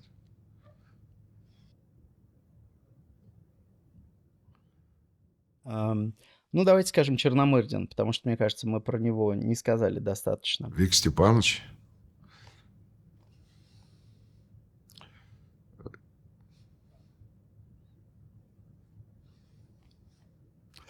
Черномырдин все про себя всегда говорил сам. Он очень специальный, очень необычный, очень теплый, вы будете смеяться, человек. С моей точки зрения, не очень сильный, но очень теплый. Вот то, что я хочу сказать. Черномырдин – человек, который не очень сильно держит удары, несмотря на свою такую крутую внешность. Но при этом он человек отчаянных иногда решений. Его разговор с Басаевым – это войдет просто в историю. Это было против всех правил и против всех советов, которые ему давали. Потому что он просто теплый человек. Вот хочу сказать, понимаете, да? Но я не знаю, что еще сказать о Викторе Степановиче.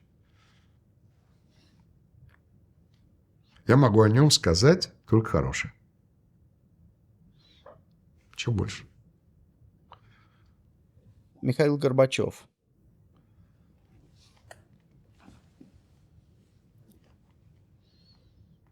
Для меня, как был человек легендой, так он и остается человек легендой. Он возглавлял наблюдательный совет НТВ. О нем можно говорить все, что угодно. Он человек, который изменил мою жизнь. Вашу жизнь, кстати, тоже. Любого жизни здесь присутствующих. Это сделал Горбачев. Специально, осознанно, от слабости, от заблуждений. Мне какая разница? Горбачев – это часть мировой истории. И я к нему ничего, кроме...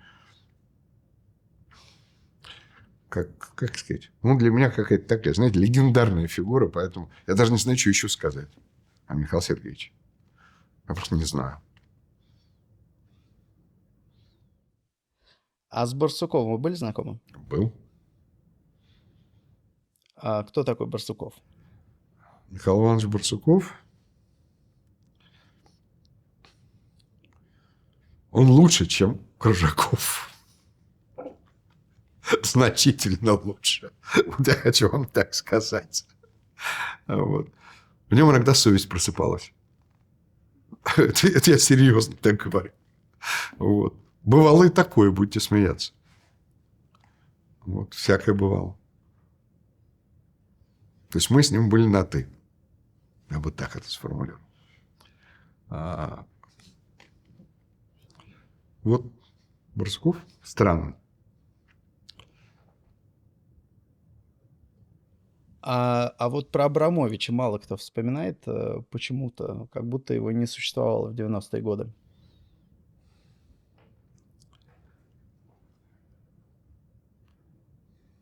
Да он и не существовал в 90-е годы. Он очень талантливый, супер талантливый. Я с ним не виделся 21 год, 22. И я могу судить о нем только от общих историй и до того, что было тогда. Он один из самых талантливых предпринимателей, которых я знаю. Который вот все, что он может, он реализовывал очень эффективно. Он был он правильно пользовался Березовским. Когда у вас в руках гремучая змея, пользоваться этим. Она очень красивая, она очень хорошая. Пользоваться этим мог только Абрамович. Вот вы должны понимать, да? И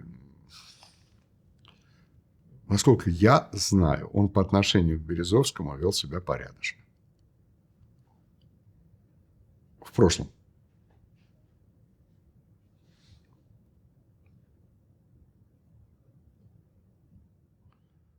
Ну, понятно. Не знаю, может быть, вы про кого-то хотели бы сказать? Вы задаете вопросы. Это же ваша программа. Ну, Ходорковский. Расскажите тогда, какая роль была у Ходорковского? Вот Миша такой же талантливый предприниматель, как и Абрамович. Супер талантливый управленец, организатор, машина по организации. Давайте скажем так. Это человек, который построил большую нефтяную компанию в тот момент, когда нефть ничего не стоила. Когда денег не было ни у кого. Который разобрался, как это работает. Я бегал по телевидению, пытался понять, как кабеля носить с этажа на этаж. А он по приискам. Мне было комфортнее. Вот то, что я хочу сказать. Я считаю, что он очень талантливый человек. В 90-х годах я не думаю, что он играл значительную политическую роль, потому что он не хотел ее играть. Я хотел сказать следующее. Он просто ее не хотел играть. У него партнер, очень эффективный политический партнер, его зовут Невзлин. Леонид, он здесь. Ну вот все, что хочу сказать. Я думаю, что это не была большая его игра. Но то, что он решил строить честную, чистую, прозрачную компанию, изменить жизнь свою и окружающих в той стране, где он живет, это факт. Вот это реально факт, который просто оспорить нельзя. Что было в прошлом, остается в прошлом. Вообще прошлое изменить нельзя. Можно изменить только будущее, если сегодня этим заниматься. И Миша ровно по этому принципу функционировал. А Потанин? То же самое. Я могу сказать то же самое о Потанине. Потанин, он предприниматель, он бизнесмен, он человек встраивающийся. Миша значительно более жесткий и более, как это сказать... Ходорковский человек принципов. Вот я бы так хотел сказать. Ходорковский строитель империи, бизнес-империи. Про Потанина я не могу этого сказать. Ну, во-первых, я не так близко знаком с Потаниным. Ну, мы знакомы были в прошлом. Ну, тоже, вот еще раз. Все те люди, которые были тогда, они все были... Они все вышли ниоткуда, считайте. И все что-то сделали. Поэтому говорить о них можно только в очень высоком качестве. Всем. Неважно, какие у нас были с кем отношения.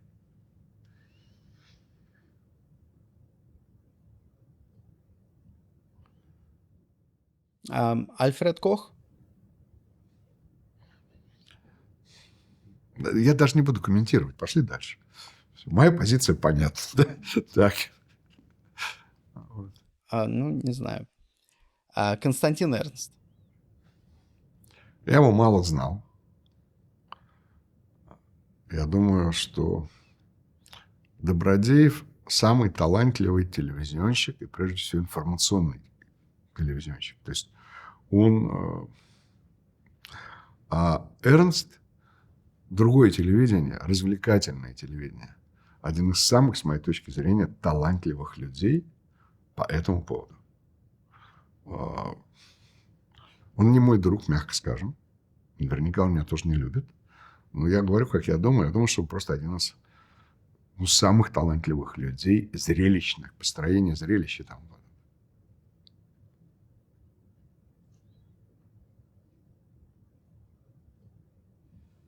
Мне кажется, Мне кажется, что мы все, что можно, уже проговорили. По крайней мере, для одного дня достаточно. Я тоже так думаю. Спасибо вам огромное. Пожалуйста. Было очень интересно. Спасибо. Ну, я надеюсь, что я не был совсем уж поперек всех.